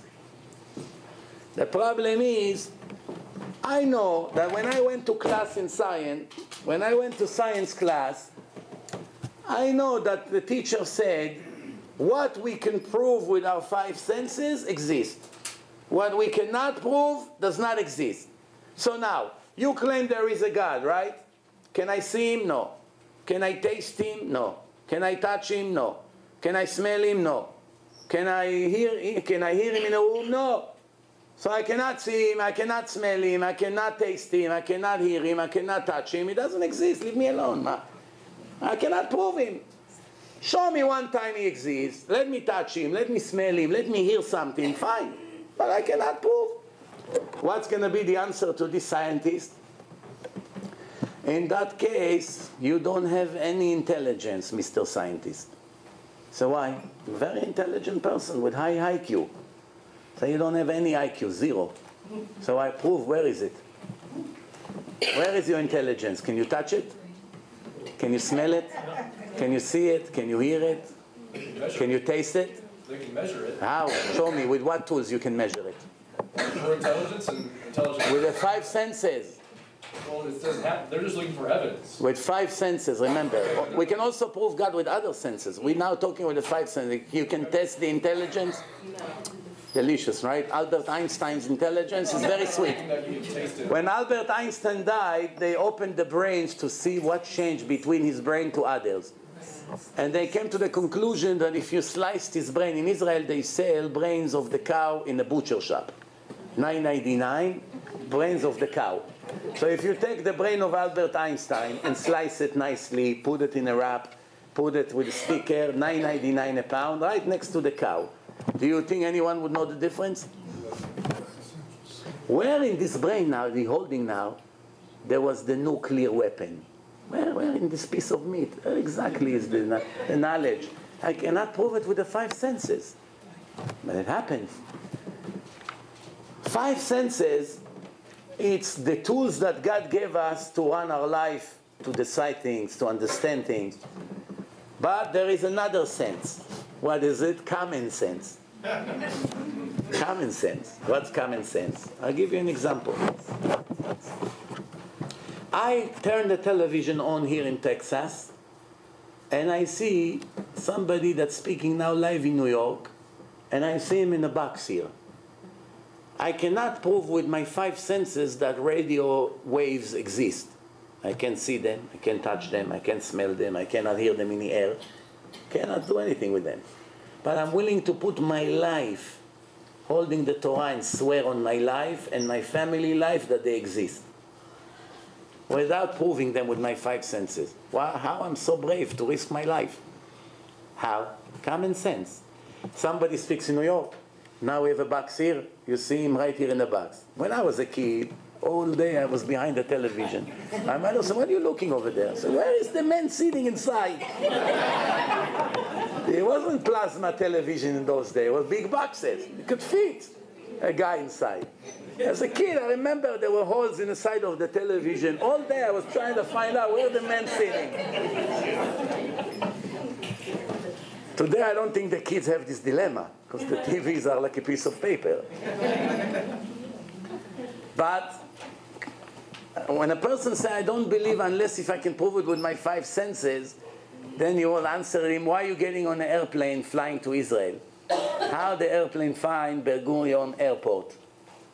With radar. Radar in the air. Can you prove radar? Can you see it in the air? Can you touch it, taste it, feel it? Nothing. How do you know they exist? You see the results. You see the results. Now, how do you know the Torah is the book of God? You look at what the Torah said, and you see that at the time that the Torah was written, even today, it was impossible for the most brilliant, intelligent, wealthiest, smartest, strongest person in a history to write such a thing. What does it mean? No person had this ability. Let me give you an example of what I'm talking about. The Torah says that all the nations of the world will know the hand of God. I gave them a heart to know me, that I am the Lord, Jeremiah. And they will know. Look at the language. Everything is know, not to believe. But there's one time that God's speaking about believing. One time in Isaiah 43 verse 10. This is what it says.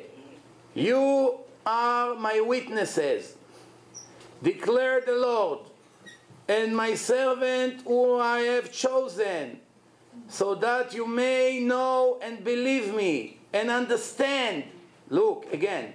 That you may know. First know, and then believe, and then understand. What? That I am He, before me no God was formed, nor will there be one after me. This is a verse that answers a lot of questions that people ask. Who made God? The children ask, but every adult has the same question. I'm sure you're thinking, but who made God? I know who made me. I know who made the chair. I know who made the computer. But who made God? This is not a legitimate question. Why? Only Albert Einstein told the world, material, only where material exists, time exists. No material, no time. Cannot measure time when there's no material. By the way, the Ramban, Rabbi Moshe ben Nachman, 700 years before Einstein, said it clearly in his books.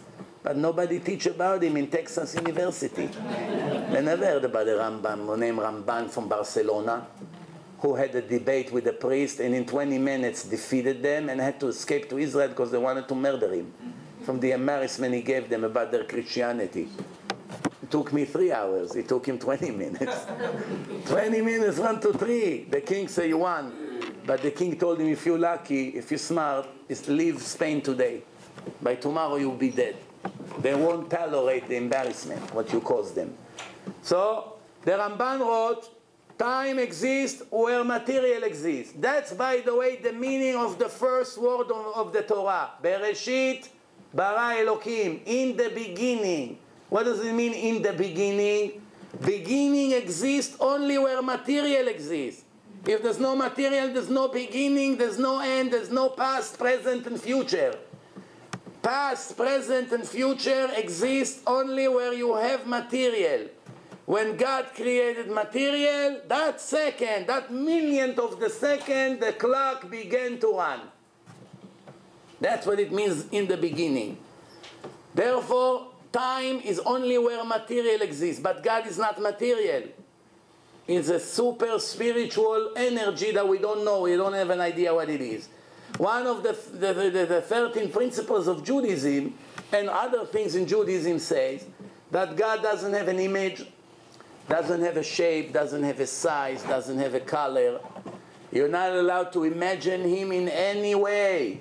Not by color, not by light, not by spirit, not by wind, not by letters, nothing. Well, who is he? Unknown. Superpower. We don't know. We have no understanding. The Torah says, Ki lo yirani adam v'chai. Nobody can see me and survive. When we die, we will all see him. But right now, we cannot see him. So what does it say? It says first, you should know and then believe. Without knowledge, it's impossible to believe. It's all fake. Let me give you an example. How do you prove the Torah is divine? Mamash in 10-15 minutes before we give time for questions. There are ways to prove that the Torah is divine. One, by the structure of the transmission. One is by the hidden structures. One, by prophecies.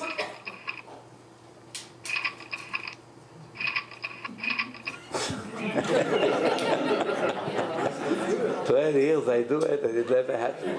There's some kind of a spirit here. One by wisdom, one by control, one by wonders in the creation, one by archaeology, and one by psychology. Let me give you an example. What does it mean? Archaeology. Every time the archaeologists trying to find something, which books they go by? Harry Potter? They come to the Bible.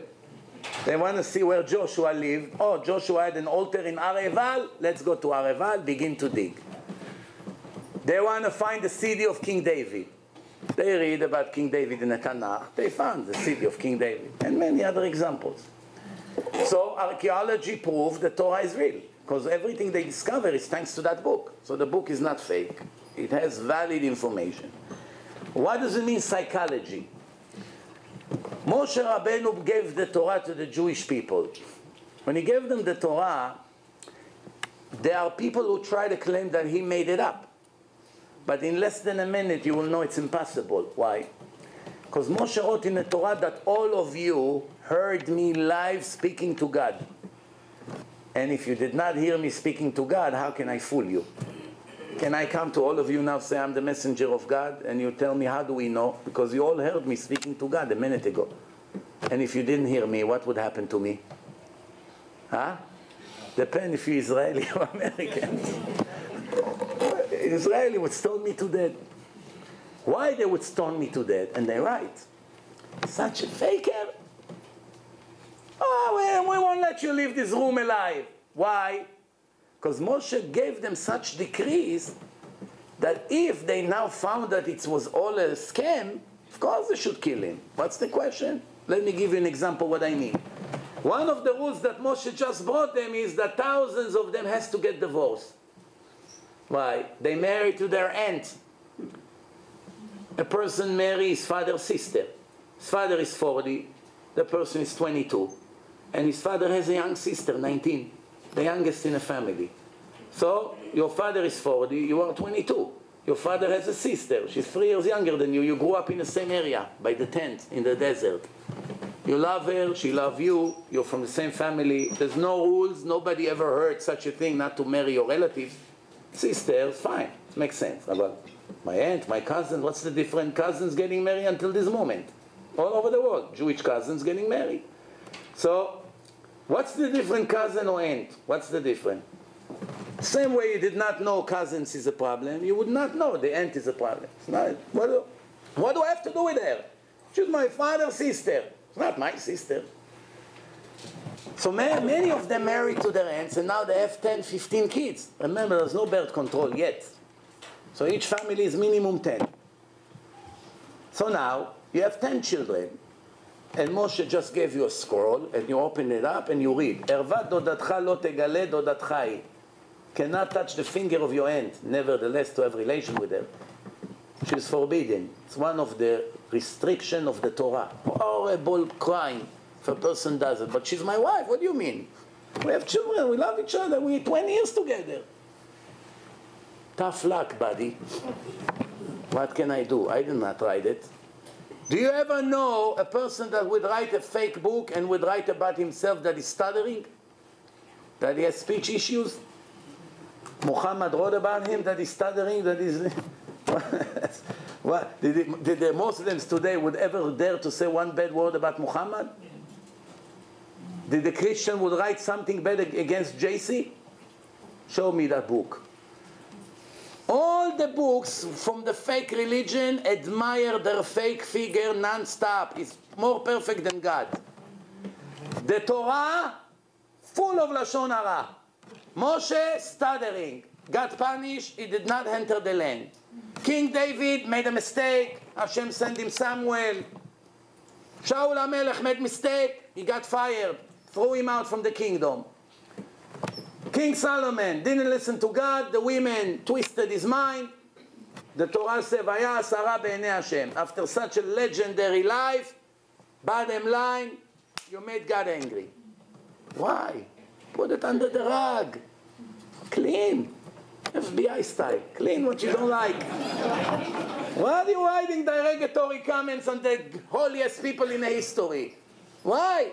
Why have to write that the 2 sons of Moses were not worthy to take his place? Why we would write about his own son such a thing? If Moshe was a faker, he would let Joshua become the leader? He would give it to his son. Gaddafi became a king. $200 billion went to his accounts and all his sons occupied Libya. Assad took control of Syria, put his son and all his uncles and cousins, all his family occupied Syria. Mubarak, with his son, controlled Egypt. The Iranian Shah and his sons and all his relatives control Iran. Every dictatorship, the first thing the leader does when he gains power, to benefit his relatives, give them jobs, money, bribe, power, that they're all loyal to him. Not only by the Arab countries, it's the same thing in politics in America and in Israel. As soon as the new government comes, they kicked all the other people, even if they did a wonderful job. I have nothing to do with you, I want to bring my own people. That's the way the world is. The only one who never did it is Moshe Rabbeinu. He gained control, everyone is under his control. The only family who did not get real estate in Israel, it's his family, Shevet Levi. The tribe of Levites. Every other tribe got tons of real estate. The Leviim did not get a piece of land. How can it be? You understand what does it mean, psychology? The investigators of the Torah, I saw a letter, they wrote, there is no more authentic and objective document in history more than the Jewish Torah. It brings all the good and all the bad of all the people from the beginning to the end without hiding any detail. If this book would not be objective, it would not be an honest description of what really happened, we would not find so many derogatory things about the leaders. Why should we want our leaders to be memorized that they made sins? Why? Hide it. They did 99% good. The 1% they did bad. It doesn't have to be in a book. Why people have to remember it in their biography? Why?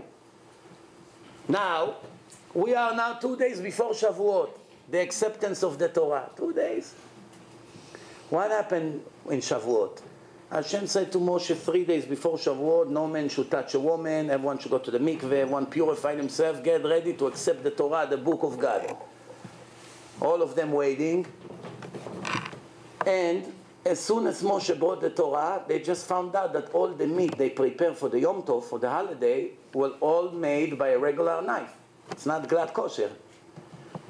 3.5 million people. How many cows you need to feed them, or sheep? Thousands. Each cow today costs $5,000. Multiply thousands of cows by $5,000, it could be a few $1 million right there to go to the garbage. And there was no Arabs to sell them the meat, halal meat.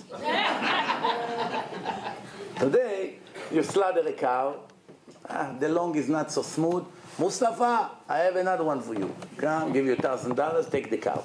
At least you save what it cost you to raise the cow. Because they eat from Jewish slaughtering. They don't care about the lungs and the inside of the animal because they don't have an oral Torah. The main book of God is the oral law. The written, you don't understand anything from the written. By the way, it's very strange because in the written Torah, it doesn't even say how to slaughter the animals. So how the Arabs learn that they have to slaughter the animals, it doesn't even say it in the written Torah. Everything comes from the oral Torah. How you make tefillin? Everything from the oral Torah, 1,000 steps. One of them you did incorrect, the tefillin is not kosher. How you circumcise the babies all over the world with no communication. Everyone does the same circumcision with no communication, and it's not in a written Torah. How? Of course, very simple. Moshe came down. They read, in the 8th day you have to circumcise the male that were born. How you circumcise him? It's not in a written Torah. Let me show you how God taught me. Here, you take this, you check, if it's yellow. And they learn, he learn, everyone learn. They teach their children, and that's it. The Goyim also have tradition. Tony, this year, would light a Christmas tree or no? He would light. Why? Because Vinny did. How Tony know? He learned from his father Vinny. And how Vinny know? He learned from his father Tony. How does he know? Why none of the Christians ever brought a strange tree like this, 10 feet wide? They all have the same tree. Why? Because it's tradition. Everyone copies from his father. Nobody wants to change the law. It's the same idea, of course. Once the tradition started, every year we do what our fathers did. We do the same matzah, like my father did, like his father did. Nothing has changed. And mamash, before we finish, let me give you 2 proofs that in case you still have a doubt, after that it will be clear. The Torah says, these you may eat everything that is in the water. Which water? It did not specify. 72% of the world is water. 8-mile depth they reached. And the Torah say, you want to eat something and know it's kosher? Not only fish, everything you take from the water. In order for it to be kosher, it needs to have 2 signs. It has to have scales and fins. If it has fins and scales, kosher. If it doesn't have one of them, it's not kosher. Now we go to the oral Torah. The oral Torah right there in the bottom, and this is what it says. Everything that have scales have fins. But there are some that have fins and does not have scales. Some that have fins and don't have scales, you don't need to be God to know. Dolphin, sharks, smooth body. Every fish with smooth body, you can see. We saw in our own eyes. We saw dolphin, we saw sharks. You don't need to be God to know that there are such species. But to come to in the oral Torah and make such a promise, 7 words. The world is standing, all Judaism is standing on 7 words that was given to the Jewish nation 3,330 years ago in Mount Sinai. 7 words. If you will find them incorrect, Judaism collapses in a minute to 0. What 7 words? Everything you get out of the water in any generation, in any part of the world, any water, any kind of species that you'll get out of the water one day, if you found scales in a body, I promise you, you will also find fins. If you find one snake that you scrape the body of the snake and scales are falling off like the fish, that will be the end of Judaism. What do we care if you find a snake like this? Why it's important? So, there's a snake with scales. What do I care? No, no, no. I'm just showing you, my friend, that I am the one who gave you the Torah, the one who made all the oceans, the one who made all the species, the one who supervised how they mix and they create new species all the time. I will never let it happen. I'm in full control of the creation. If you will find from billions and trillions of things that are moving in the world right now, for the last 3,300 years and for the next 1,000 years, if you will find one thing that you took him out, oh, here, I scrape it, scales are falling, and it doesn't have fins. It has a tail like the snake. Or it looks like a star. Or it looks like a horse. And you scrape it, and scales are falling. That would be the end of Judaism. You know a person that would gamble to take such a risk and write it in the oral Torah? Things like this you'll never find in Christianity or Islam or any other religion. And there are thousands like these things. Thousands. I have thousands in my own computer. Me, myself. Probably there are tens of thousands. Each one of the proofs that I have, if you watch the entire film, you'll be shocked. The more intelligent you are, the more shocked you'll be. You will know right away. For me, in 10-15 minutes it was clear to me. I didn't need more than that. I saw one code of the Maimonides, of the Rambam, and that moment I already knew for sure the Torah is from God. One page I saw, it was enough for me. I didn't need more than that. The rest was extra. Beautiful. One page. You want to see which page? We'll get to it. Here we go. We're coming to. I'll skip some. Let's skip some. This is the way the world is. Look, you see? You see the sun in the middle? You see the earth is going around the sun, and the moon is going around the earth. You see it? That's how it goes. Now, right now, the green spot is Israel. It's sunny there. Now, it's us. All right. Now, by the way, the answer to your question from an hour ago. How do you know in a minute that the world has a creator and the world could not be done by itself? Without philosophical waste of time. In 1 minute. All you have to know is the Milky Way. You know the Milky Way? How many stars are in the Milky Way? The ones that we know, close to us. How many? 9. They have a shape of a banana. You saw that? It goes, look at them. They go like an arch. But one star came out of the truck. It's 1, 2, 3, 4. All of a sudden, one is on the side. It's like a hand picked it up and moved it to the right. And the rest is going in the same shape. Which star was moved away from the sun to be put in a different part in space? The Earth. Do you know what would happen if the Earth would be where it was supposed to be in that truck? Before it was even created, it would burn to billions of pieces. We couldn't live here. It would be too close to the sun. 15 billion, 30 degrees we're fainting. Imagine 3,000 degrees.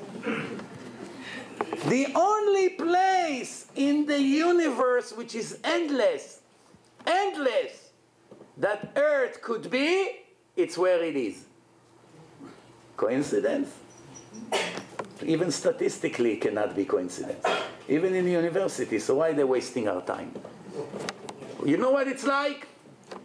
Universe is endless. The ocean, it's not endless. It's only 72% of one of the smallest stars, which is Earth. But even when you look at the ocean, imagine it looks like endless. In a billion years you won't finish to search the entire water of the ocean. Imagine if I take a little quarter and I throw it in the middle of the ocean and it goes all the way down to the bottom, 8 miles depth. It took about a week until the coin finally arrived to the bottom. Now I'm going to say, each one of you will have 1,000 attempts. Here is 1,000 quarters in a bag. Your job is to throw your quarters, that your quarter would land exactly on mine. If it would land exactly on mine, $1 million prize. How many of you will waste a day to go in a boat in the middle of the ocean to throw the coin that it will fall on mine? How many of you? No? No one, right? Of course no one. Now this is only 72% of the smallest star. Imagine universe multiplied by trillions. What's the chance that this tiny dot, that is our world, by coincidence will be exactly where it has to be in relationship to the sun, that we can live here? Otherwise we'd freeze or we burn in less than a second and we don't have life. I don't understand what's the arguments about Big Bang, many attempts. Where are the debris of all these attempts? If there are many explosions, should have been big, huge mountains of debris. Where are they? Nobody ever found them. Every year, the lakes carry to the big ocean 400 million tons of salt per year. Scientific research. Maybe it's one more, one less. But the idea, you get the point. If the world was only 1 million years old, forget about 300 million and billions and all the things that they sell us every other day. If the world was only 1 million years old, 1 million multiplied by 400 million tons of salt, the ocean would be a big mountain of snow all the way from here to the moon. No exaggeration. So how come there's still water? Do you know what it means, 400 million tons of salt? Every year multiplied by 1 million? Do you understand? 400 million ton. What is a ton? A refrigerator full of salt. Imagine a big side-by-side big refrigerator full of salt. This square like this, 1 ton. Not even. Multiplied by 400 million. 400 million, what did he say before? GE? GM it was. Oh. 400 million refrigerators like this come from the lakes all over the world into the big ocean. Multiplied by 1 million. You would have any ocean? You would have a big mountain of salt. So why they tell us that the world is millions of years old? Why? By the way, I don't want to get into it because this is an endless argument and it's also a waste of time completely. But if you don't trust what I say, please go to my website, divineinformation.com. I actually posted over there 2 films by an American scientist made of Texas. Robert Gentry. It's not a rabbi, it's not a Jew. It's a scientist who knows exactly the methods and the research tools that the scientists use to sell us that the world is millions of years old. And he criticized one by one, and he proved to you that the world is only a few thousand years old. That's it. Everything else is story, baloney. So let's show you one more thing.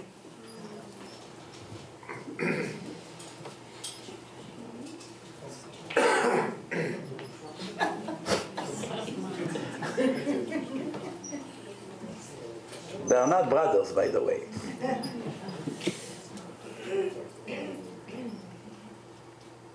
Let's talk about the number of the stars in the universe. One day Galileo Galilei developed a 6 feet wide telescope. And when he raised it to the sky, the world was shocked. Why? Until that moment, everyone thought that there's maximum 6,000 stars in the universe. That's it, 6,000. What you can count like this, that's it. All of a sudden, they found out there's a lot more. Today, with the help of NASA and all the other telescopes, we're going back to the Talmud that was written approximately 2,000 years ago.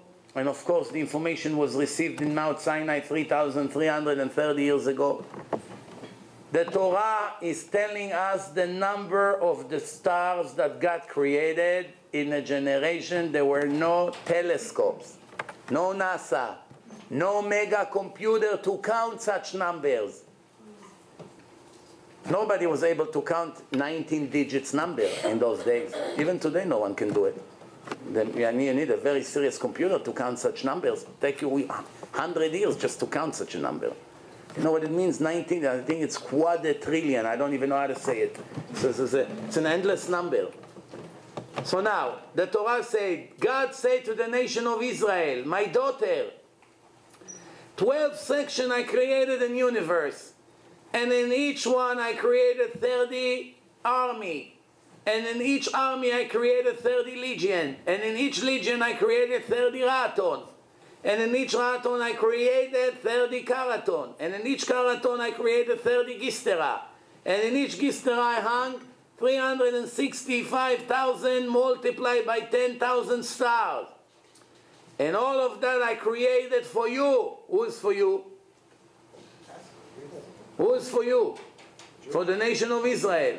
Let's make a deal, God. Give me $1 instead of all these stars. $1 per star. It's a very big number. Why we need it? Why the Jews need so many stars? All of that I created for you, and you have the nerve to tell me that I forgot you and neglected you? This is in the Talmud. Masechet Brachot, page 32. Let's do the calculation together. Here, this is in English. You can see basically all the words that basically more or less the way I translated it. And this is in Masechet Brachot, as you can see in the bottom, 32b.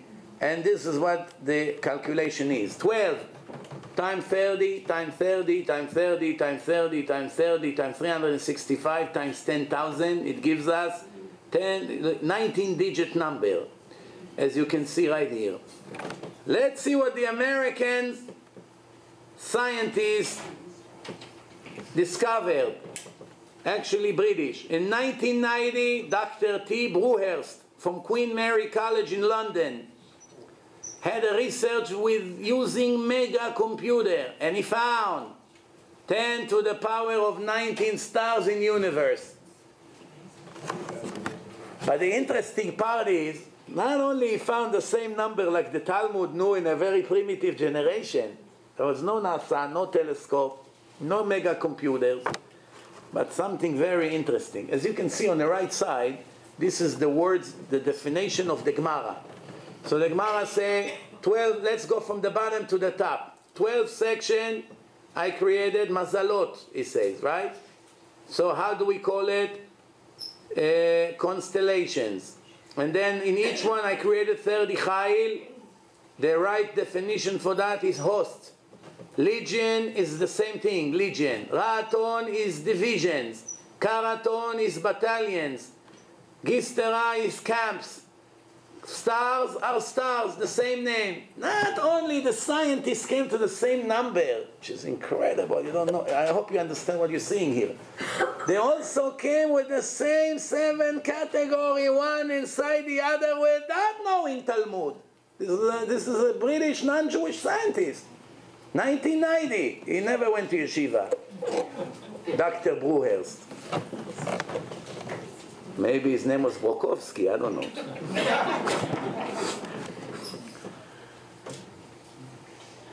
Louis Pasteur was a French scientist more than 100 years ago. He had a friend, a rabbi, in Paris. One time he heard the rabbi say that they learn in the Talmud that when a person was beaten by a dog that have rabies, you have to get the medicine to the person from the liver of the dog. Even though the dog is a non-kosher animal, because it's a life risk. So Faster, which was a scientist, he started to investigate, and a few years later he came out with the medicine for rabies. But one more thing he got thanks to that rabbi, about pasteurizing the milk. Why? Because the Gemara says it's better to drink water with black magic on it. In those days they were very afraid of black magic. Better to drink black water with black magic curse on it than to drink lukewarm water, unless if it was heated. If it was heated, then it kills all the germs, no problem. Now the Gemara says like this: if a person drank and left some in his cup, they're not allowed to drink the leftover from his mouth, because it can kill you. That's what the Gemara says, it can kill you. But how the Gemara knew 2,000 years ago? This is only a 100 years old discovery. Not only, but the question is, okay, if it didn't kill him, how can it kill me? He's healthy. If I drink the leftover from his cup, why can I die from it? So the Gemara already knew that there are some viruses that are sleeping in one person's body, but as soon as they are transferred to a new person, they become active and kill him in a week. It's very interesting. And the Gemara say, if it's in a ceramic, don't worry about it. But if it's in a metal utensil, it's very dangerous. There are many things in the Talmud. I have a lecture in my website called Torah and Science number 2. For instance, who was Benjamin Franklin? Do you know? You have him in the old dollar bill, $100 bill. In the whole $100 bill. Know what's special about Franklin? Who was he? Huh?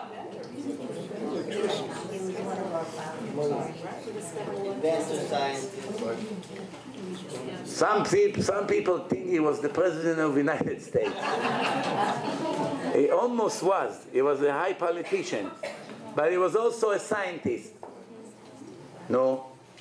So one day he discovered that in order for us not to die from the lightning, you have to put a piece of metal in the highest roof of the neighborhood, and the lightning will go on that piece of metal, and the people underneath will get saved. So he got a great recognition by the world that he invented, he found such a discovery. I'm sorry to disappoint the American society, but the Gemara already spoke about it clearly. The Gemara said, if you put metal between your sheep because you want to do black magic like the Amorites do, it's a sin from the Torah. But if you put it there to save them from the lightning, it's allowed. The Gemara.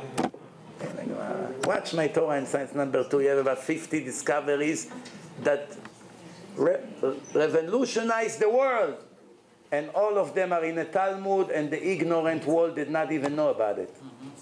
It's all in the Talmud. And then they say, Talmud, people made it up. How people were able to know these things? How? Hundreds of discoveries over there.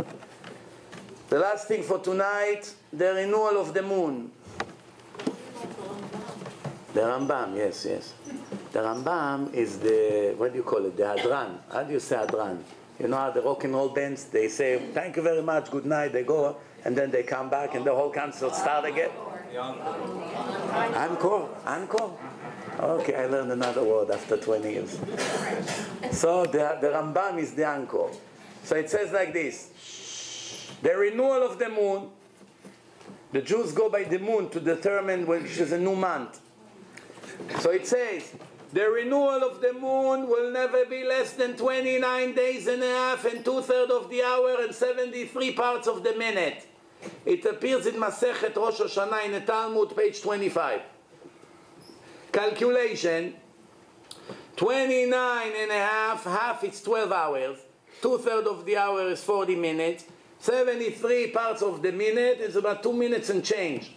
It gives us this number, 29.530590. This is the minimal cycle of the moon. It will never be less than this. This was written 2,000 years ago with no telescope, with no NASA, with no measurement tools that we have today. And it was given to the Jews in Mount Sinai, and God said to the Jews, when two witnesses come to the Jewish court to testify, they just saw the renewal of the moon. The moon is renewing. Another cycle is start every month, approximately. That's what happens. If they would come before 29 days and 12 hours and 42 minutes and change, again, if they come less than 29 days and 12 hours and 42 minutes and change, if they come less than that, you know they made a mistake. Don't accept their testimony. Why? I created the sun, the moon, the earth, the whole system. I know all the cycles of all of them. You will never see a cycle of the moon start in less than 29.530590. Never. Not even by 1,000th of a second. Do you know a human being that was able to write it 300 years ago? How exactly he knew to measure it? With what spaceship? Maybe UFOs came to help him? How exactly he knew? Let's see what the Americans and the Germans discovered. This is NASA. We'll start with Americans. The NASA, in front of you, it's the original page. As you can see in the middle, Earth-Moon system. After many years of research, billions of dollars from the taxpayers that you're paying until today, and all kinds of things like that, they came up with this number, 29.530588, and the Torah 590, and they 588. Very, very little fracture of a second. The Germans are a little bit more yekes. They're more pedantic, more precise. You know how they say, you come to a German shul, the yekes. One guy came to pray Arvit there. So he comes to the Gabbai. They say, Ma'ariv 10:04. So you see, he looks at his watch, 10:04. He comes to the Gabbai, he says, Ma'ariv now? So the Gabbai say, no, now.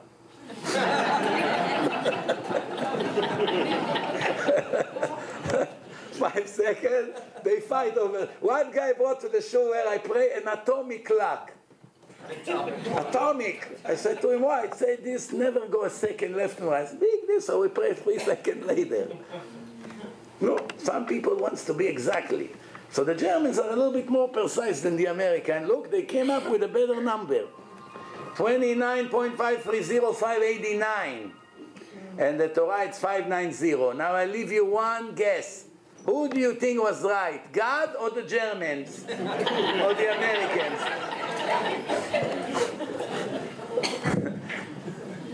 This is incredible. That's why I call my website divineinformation.com.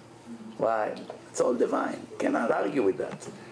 And right next to that, he say, dear Jew, if you keep the eternal covenant that I made with you to observe the Sabbath, don't create fire, don't sew, don't write, don't use the electric, and you make kiddush and eat and enjoy and sleep and make it like a holiday once a week, for that you will earn eternity of the greatest spiritual pleasure that anyone can ever imagine.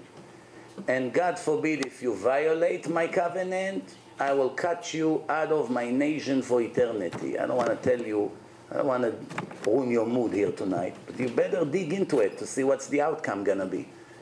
To be a violator of Shabbat is not a joke. The Gentiles, they're allowed, no problem. They beg me to keep Shabbat, I have to beg them not to keep. The Jews, I have to beg them to keep, they beg me not to keep. Everything is the opposite in this world. It's not such a hard thing to do like some of you may think. Believe me, I met Baruch Hashem with Hashem Zel, thousands of Jews that were very, very secular, and they all observe today the Shabbat, and all week they wait for it. Beautiful.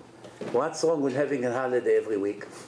Get dressed, come to the shul, meet all your friends. Beautiful. Eating great meals, words of Torah, family gather, eating, enjoy, sleeping, reading, learn. Big deal. One day you don't drive the car. One day you don't turn the lights on. There's a solution for everything. Timers. Turn the light on, off. You can cook. You have hot tray. It heats everything. We found solution for everything. Today it's a piece of cake to observe the Sabbath. And the reward is endless, is no words to describe it. And to violate it, a person cut himself out of Judaism. Unfortunately. This is what we read.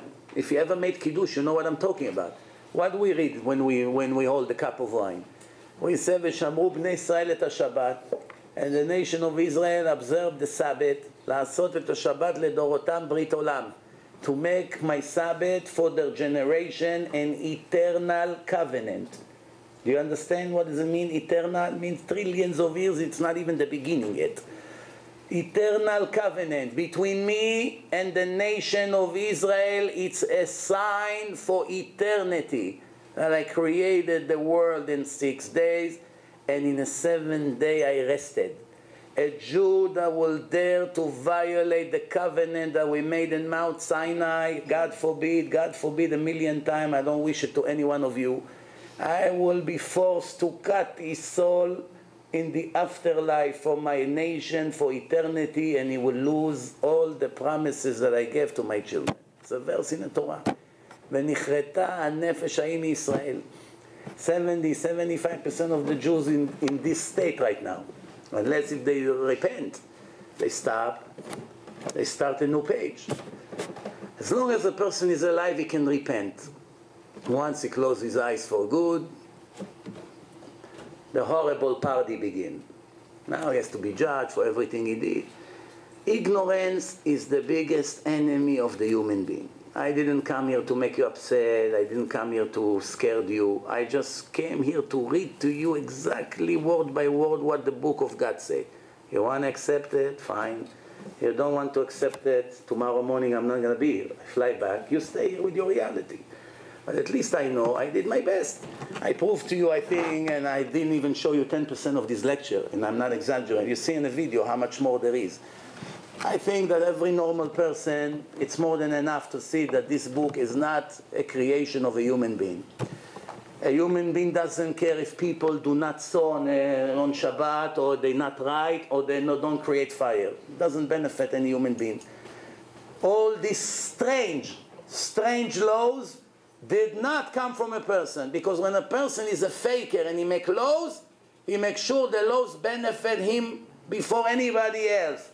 Nobody would make laws that, what does it give me that you not gonna eat the 5 kind of grains once a year for 7 days? What does it give me that you have to eat matzah? Do I get anything from that? What does it give me that you have to sacrifice all kinds of sheep in a holy temple? We only lose money. It doesn't give me anything. What does it give me if you eat this animal or not that animal? What do I care what you eat? If I want to be the leader, I tell you, give me money, give me honor, respect me, listen to me, I'm the smartest, I'm the most genius, bow down to me, end of story. Why do I care what you eat? Why do I care if you turn the fire on or not? What does it give me? 80% of the laws of the Torah not only do not make sense in human logic, they are completely against human logic, which leaves no doubt that a person in a wildest imagination would not invent such strange laws. Never. Especially when not only they do not benefit him, they would make him the enemy of the public. If Moshe came and he made up these laws as chas v'shalom, as a faker, God forbid, what did he gain by that? Everyone would become his enemy. Why did he make his father and mother get divorced? Because his father was married also to his aunt, Yocheved. Amram, father of Moshe, was married to Yocheved, his aunt. And Moshe just brought the Torah and say, you have to get divorced from your aunt. You cannot be married to her. So Moshe would go against his own parents. Moshe would write that he's stuttering. Moshe would write to kill animals and the people would let it go. Why? What did he gain by that? Do you know one normal person that will make a law that every sin you do, you can take sacrifice to Jerusalem, you sacrifice it, you take the blood, you put a little bit on the ear? Strange things. What a person would make such laws? No one would think about those laws, bichlal. No one would ever imagine to make it. You read the Torah once in your life, you didn't even need this lecture. This lecture is entertaining, it's nice, but really, technically, I promise you, if you read the Torah once with English translation, you don't need me. You don't need any rabbi. After you read it once, you will never have a slice of a doubt that is the book of God. But then you begin to read what he's thinking about you. And that's the sad part. When you read certain things that God said about the sinners, and you read it, and you say, wait a minute, that's me. Next page, wow, that's also me. Next page, wow, that's also me. That's also me. That's also me. Oh, me, it's me, it's me. You don't know where to hide. We're nice to everyone, but the one that we have to be the nicest to, we spit in his face every second of our life.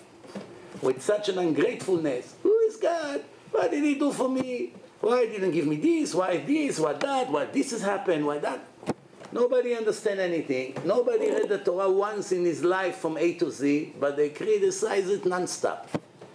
I suggest, before the next time a person would dare to speak against the Torah, let's make a little deal. First read it from A to Z. Just the literal meaning. After that, you won't need me to tell you not to criticize the Torah. You won't have any incentive to do so. It will be so clear. The Torah says something that, believe me, just for that was worth it for you to come. This is what it said, word by word.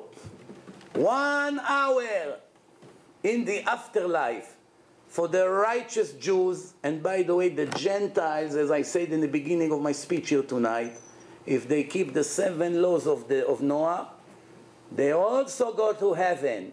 There will be millions of goyim that goes to heaven, and unfortunately millions of Jews who will not make it there ever. There's no discrimination, no racism. Everyone will be judged based on his obligation. They are amigos, they are Ahmeds, they are Chinese. If they don't worship idols, if they don't murder, if they don't steal, if they do not make sex crimes among the 7 relatives and homosexuality and animals relationship forbidden, and they obey the police and the court, and they don't kill the animal while they're eating them, they first have to kill them and then eat them. And if they do not worship any idol, and JC, Christianity is big idol worshipping, so that's automatically dismissed, more than 1 billion Christians right there. If they do not follow any idol, by the way, Muslims is not idol worshipping. So if a Muslim does not contribute to murders or to terrorism, and is just a simple Arab, and he believes in one God, and he doesn't steal, and he does not murder, and he obeys the rules of his town, and he never kill, and he never eat animal before they're completely dead, and he does not make sex crimes among his relatives, this Muslim, this Muhammad or Ahmed goes to heaven. And many Itziks will not be there. And many Avis will not be there. Why? Because that's the truth. I wish I can modify the Torah. I wish. Maybe I would make some discounts. But who asked me what's my opinion or what's your opinion? We're not a factory. We are judged. We are the students. He is the boss. He is the boss. We are only follow the instructions. So it says like this. If you take all the pleasures of all the people, of all the generations, from the beginning of this world until the end combined, money, vacations, sports, women, jewelry, food, you name it, add everything together of every individual, we have 7.4 billion. And the last generation we had maybe 5 billion, and the one before 3 billion, and the one before maybe 1 billion. Add all of them together, of 70, 80 years average life, added together, every second of his day, any pleasure you ever had, every good steak you had, every vacation you went, swimming, a movie, I don't know, whatever you like, add everything together. Listen to this, it's not an exaggeration, it's the words of God. You add all the pleasure of all the people combined, it will not be equal to the reward of the righteous Jews 1 hour in the afterlife. 1 hour! Now multiply it by endless, eternity. And people who drive to Macy's on Shabbat would lose all of it. Isn't it a shame? Think about it. Why? The Torah says, "Lo tevaru esh bechol moshvotechem beyom HaShabbat." Do not dare to create fire on the Sabbath. I did not create anything on the 7th day, and I want each one of my children to be like me. Each one of the Jews have to be a little God. Where the Christians got the idea of son of God? They read in the Torah that God said to the Jews, "Banim atem laHashem Elokechem." You are my children. I chose you from all the nations to be my children. A prince cannot play in a park like a homeless. He has to wear the royal clothes and he has to behave like a prince. Cannot smoke drugs with his friends on the beach when he's representing the king. The Jew cannot do what the Goyim can do. The Goy can dress whatever he wants. It's not a crime. The Goy can drive on Shabbat. It's not a crime. The Goy can eat rats and cats and cockroaches, and it's not a crime. The Goy doesn't need to get married. The Goyim don't have to get married. They copy from the Jews, Christian, Muslims. They don't have to get married. Chris and Christine like each other in a bar. You want to move in with me? Yes. They move in. They have kids tomorrow morning. It's not a sin. Not a sin. The church mess up their life. I had a Christian Goya from Colombia. She lives in America. She told me, "I heard your lecture. I got the shock of my life. I was in love with a guy. 5 years. And the church told me, you must break up with him. Why? Since you did not get married until now, you live in a sin. You have to separate. And they forced me to leave him, otherwise they show me the way out. And I broke up with him, and I lost him. Now I just found out that you said that the two Goyim can live in, and it's not a sin for them. Do you understand what's happening with fake religions? Not only they do not help the Goyim, they mess up their life. God didn't care that this girl and that Goy that she lived with would live together and enjoy life. They allowed. The Jews are not allowed. Jews have to get married first. He has to buy his wife. He has to put a ring on her, to buy her, and if one day divorce her, the Torah says to give her a book, which we call get. After she got it, she's permitted to other. The Goyim, it's very simple by them. Chris, like Christine, you want to move in? Yes. Once they live together, they're not allowed to cheat.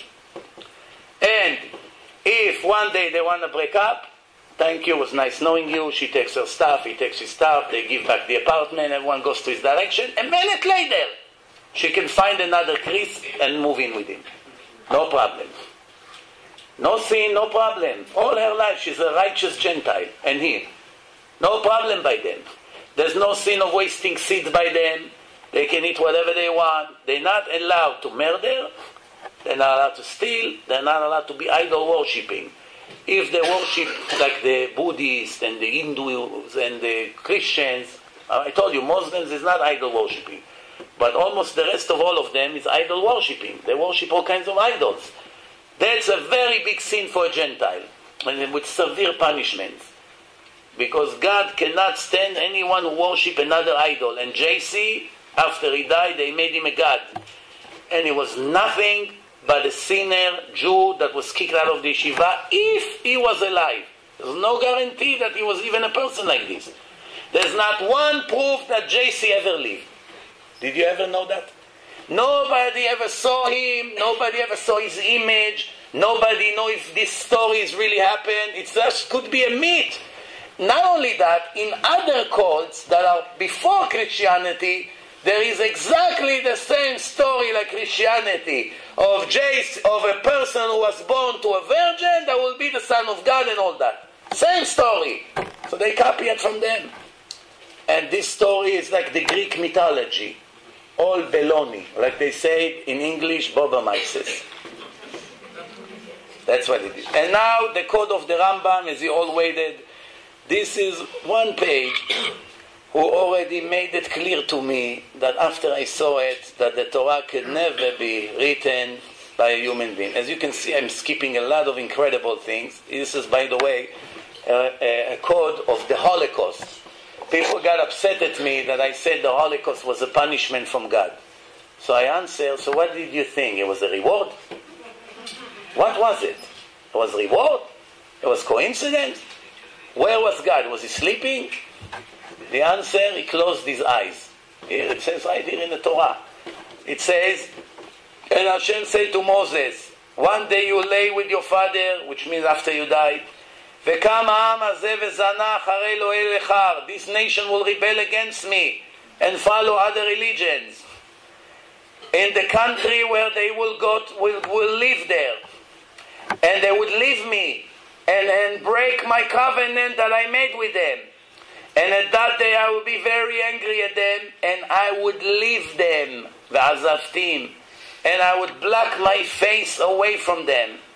And they will have tons of tragedies.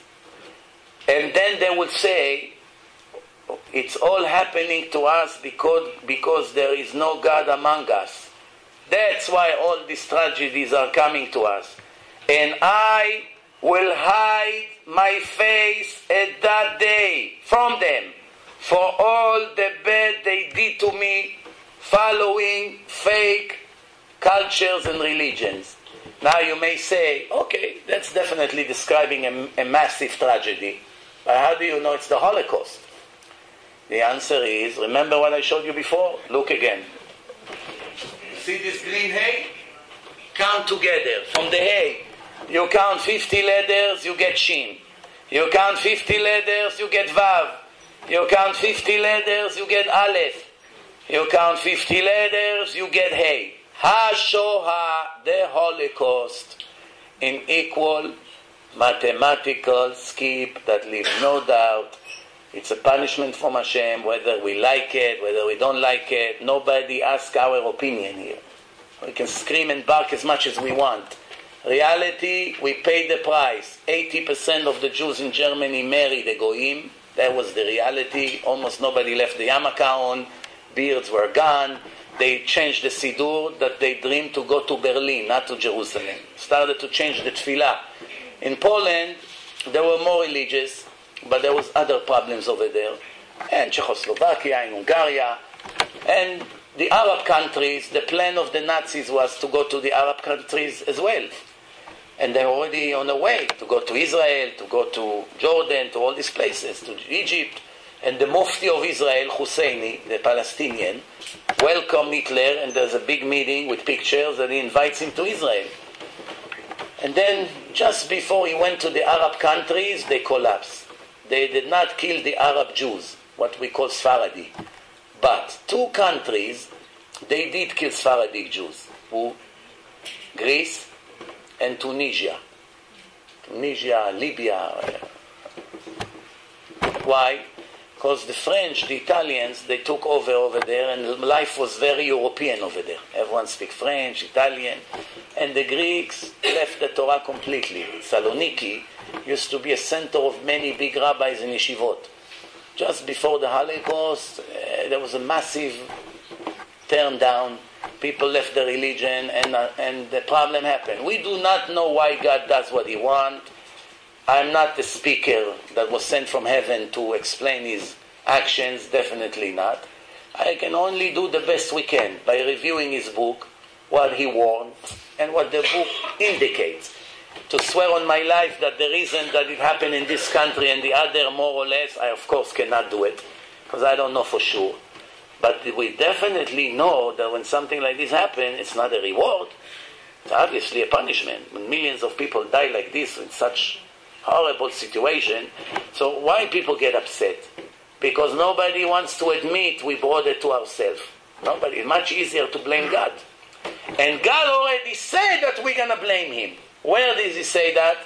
Who speaks Hebrew here? Only you?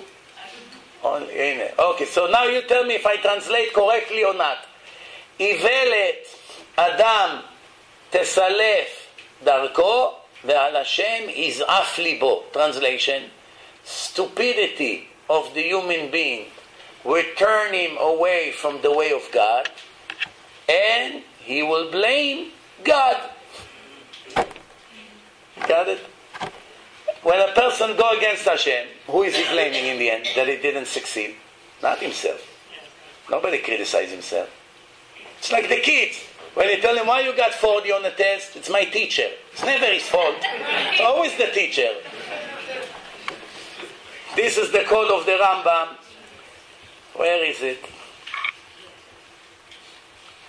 No.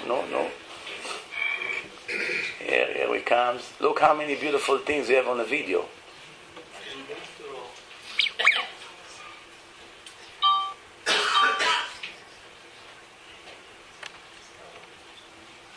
Oh, here we go.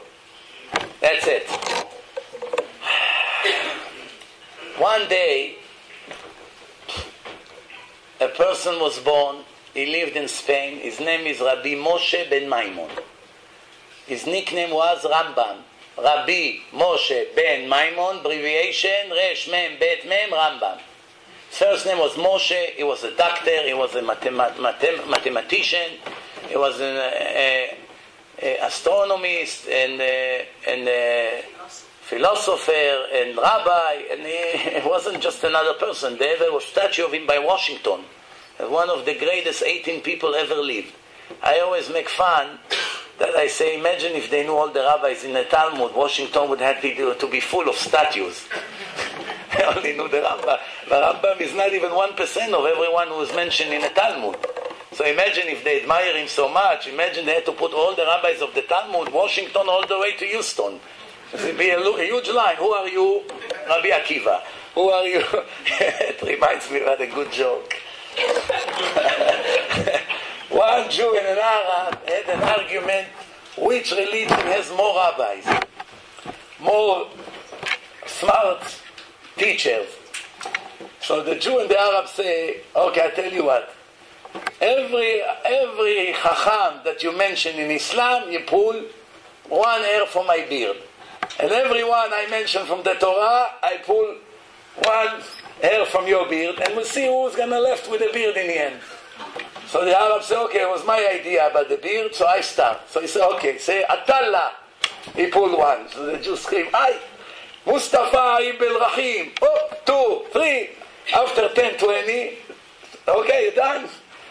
So the Jew grabbed all his beard like this. He said, Rabbi Akiva and his 24,000 students.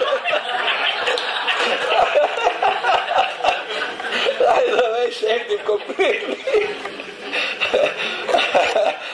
So the Rambam lived in Spain, and then he escaped from Spain to Morocco, and then to Egypt, and he settled in Egypt and became the right-hand man of the king of Egypt. This is about 850 years ago. Is it possible that the Torah that was written 2,400 years before the Rambam was born, the Torah will describe the life of the Rambam? Is it possible such a thing? Well, now after 3 hours you hear, everybody say yes. I should have asked you that 3 hours ago. Everyone became a rabbi. Your job is in a jeopardy here. A lot of rabbis here. So it says like this. Hashem speak to Moshe, go to Pharaoh to take my children out of Egypt. So this is what happened. Vayomer Hashem el Moshe.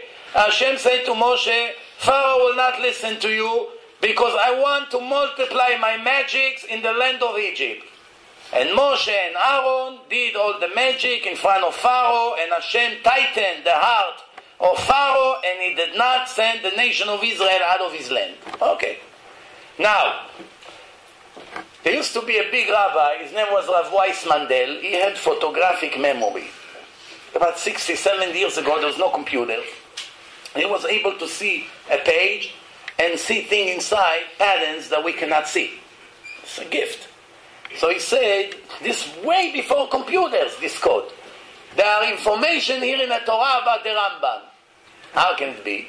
It's a Rambam, his name was Moshe. Right here you see the first word on the right, Moshe. Rambam lived in Egypt. The second word is Mitzrayim, Egypt. Rambam was the doctor, the heart doctor of the king of Egypt. It says right there in the middle, Lev Paro, the heart of Pharaoh, the heart of the king of Egypt. There's a lot of hints. There is only one place in the Torah that you have 4 words back to back who give us abbreviation of the word Rambam. Resh, Met, Bet, Mem. Resh, Mem, Bet, Mem. Right here, as you can see on the top, triangles, Resh, Rebot, Moftai, Be'eretz Mitzrayim. 4 words that give us his name, Rambam. So now we have a lot of hints here. Moshe, Mitzrayim, Lev Paro, Rebot, Moftai, Be'eretz Mitzrayim. That's what the Rambam did. Everyone from all over the world was aware of him. With no Facebook and internet. Which book the Rambam is famous about writing the most? Mishneh Torah. What does Mishneh Torah speaks about? 613 commandments. This is how we start. Mitzvah number 1, mitzvah number 2, mitzvah number 3. If we took the word Moshe, as you can see, it's circled by a circle over there, Mem. We count 50 letters, we get Shin. We count 50 letters, we get Nun. We count 50 letters, we get Hey. We skip all the way to the bottom, to this Taf right here, circled. From this Taf, we count 50 letters, we get Vav. We count 50 letters, we get Resh. We count 50 letters, we get Hey. So what do we get here? Mishneh Torah. There's only one problem. Mishneh Torah, it's one name. It should have been all the way from the beginning to the end with the same skip. Why between the Hey on the top to the Taf here there's such a big skip? It should have been Mishneh Torah, Mem, Shin, Nun, Hey, Torah, 8 letters. All 8 of them, 50, 50, 50, 50, 50, 50, 50 to the end. Why 50, 50, 50? Big skip, 50, 50, 50. Why? The answer is, how many letters you have between the Mishneh and the Torah? 613 letters. Let's conclude. 2,400 years before the Rambam was born, Hashem puts in the Torah information about one of the most important rabbis ever lived. His name will be Moshe. He would live in Mitzrayim. His nickname will be Rambam. He would be the heart doctor of the king of Egypt. He would write a book called Mishneh Torah that will speak about 613 commandments. Do you think something like this would be in a book by coincidence? You write 1 billion books, you won't have a page like this inside by coincidence. This is the answer to all these manipulators and liars who try to claim that the codes are not authentic, and they're not, and you can play with that. They're fooling the public. Don't ever let them fool you. I checked it 5,000 times. Equal, minimal, skip. Always you see what the Torah planted inside. You should know that. No, don't let anyone fool you. We say Kiddush, Yom HaShishi, ויחולו השמיים והארץ וכל צבאם ויכל אלוהים ביום השביעי מלאכתו אשר עשה. יום השישי, look at the Yud. The Yud is with red, right? 7 letters Shin, 7 letters Resh, 7 letters Aleph, 7 letters Lamed. The word Israel is in the verse of the eternal covenant between God and the Jewish nation in equal skip of 7. No coincidence. Yom HaShishi, the 6th day, and then comes the 7th. ויחולו השמיים והארץ, everything paused. וכל צבאם, the army of heaven. And God finished his work in the 7 days, everything he created. In this verse, you have the word Israel. Why the name of our nation is Israel? Israel means Yashar El. God is straight, and we have to be straight with him. One also, it starts with Yud, which is the smallest letter in the alphabet. It's finished with the biggest letter, Lamed. The Jew in this world is depressed. Everyone runs after him. Everyone wants to destroy him. Everyone wants to kill him. Anti-Semitism will never stop. It's always on the rise. But when we finish our life, the Lamed pointing towards heaven. Lamed, by the way, it's 26, the name of God. Chaf, it's 20. Vav, on top of it, it's 6. 26, pointing towards heaven. The Jews start in this world very small and finish very big. Also, the Jewish nation have 3 fathers and 4 mothers. Yud, it's Yaakov and Yitzchak, Yud. Yaakov starts with Yud, Yitzchak starts with Yud. Shin, Sarah. Resh, Rachel and Rivka. Aleph, Avraham. Lamed, Leah. The four mothers and the three fathers are in the name Israel. It's no coincidence. Everything is divine. It's a divine language. God didn't say, and it should be light. It said, Vayeyor. Should be light is already Mr. Smith and Mr. Walker and Mr. whatever. They made it up. People. In all the world. The Persian, people made it up. Russian, people made it up. English, people made it up. French, people made it up. Hebrew, the language of the creator of the world. Not the modern Hebrew. Modern Hebrew is already mixed with all kinds of words. The original Hebrew of the Torah. If somebody asks you, how do you know the Torah is divine? Take right away the book of Genesis, open it up in the first page. You don't need computer. Bereshit bara Elokim. You see? You take the top of the Bereshit, you count 50 letters, you get Vav. 50 letters, you get Resh. 50 letters, you get Hey. What do you get? Right away, in the beginning of the first chapter of the Torah, the word Torah appears in equal mathematical skip of 50. Can it be coincidence? Of course not. And if you think it is, now you will be convinced. You go to the second book of Moses, Exodus, Ve'ele Shmot, Bnei Israel, those are the name of the Israelites that goes to Egypt. You take the Taf of Shmot, remember it always start with Taf. You circle the Taf, you count 50 letters, you get Vav. You count 50 letters, you get Resh. You count 50 letters, you get again Hey, Torah, in equal skip, and the second book also. Now you say to yourself, okay, twice, it's already too much. You go to Leviticus. What do you have over there? You don't have Torah. It's the middle out of 5 books. You have the name of God, Yud, Hey, Vav, and Hey. In what skip? 7. 7, it's a special number. Yud, 7 letters, Hey, 7 letters, Hey. Then you go Bamidbar, numbers. Torah again in 50, from left to right. And then you go to Deuteronomy, Torah again from left to right, and equal skip. So what do we have? We have a menorah with 5 candles. The middle one, which is the base, it's the name of God. Yud, Hey, Vav, and Hey. In equal skip of 7. Then you have the first 2 from the right, Torah in equal skip from right to left. And then the other 2 from left to right, everything towards the center, and the center is God. And that's the answer to all those who try to confuse the people by telling them the Torah has more than one rider. It cannot be. Why? How the second rider, hundreds of years later, knew to continue this code? Nobody knew about it until 21 years ago, when we invented computers.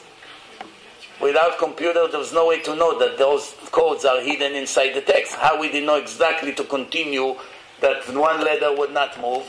So the answer is, let's conclude. The Torah has one rider. He's the creator of the world.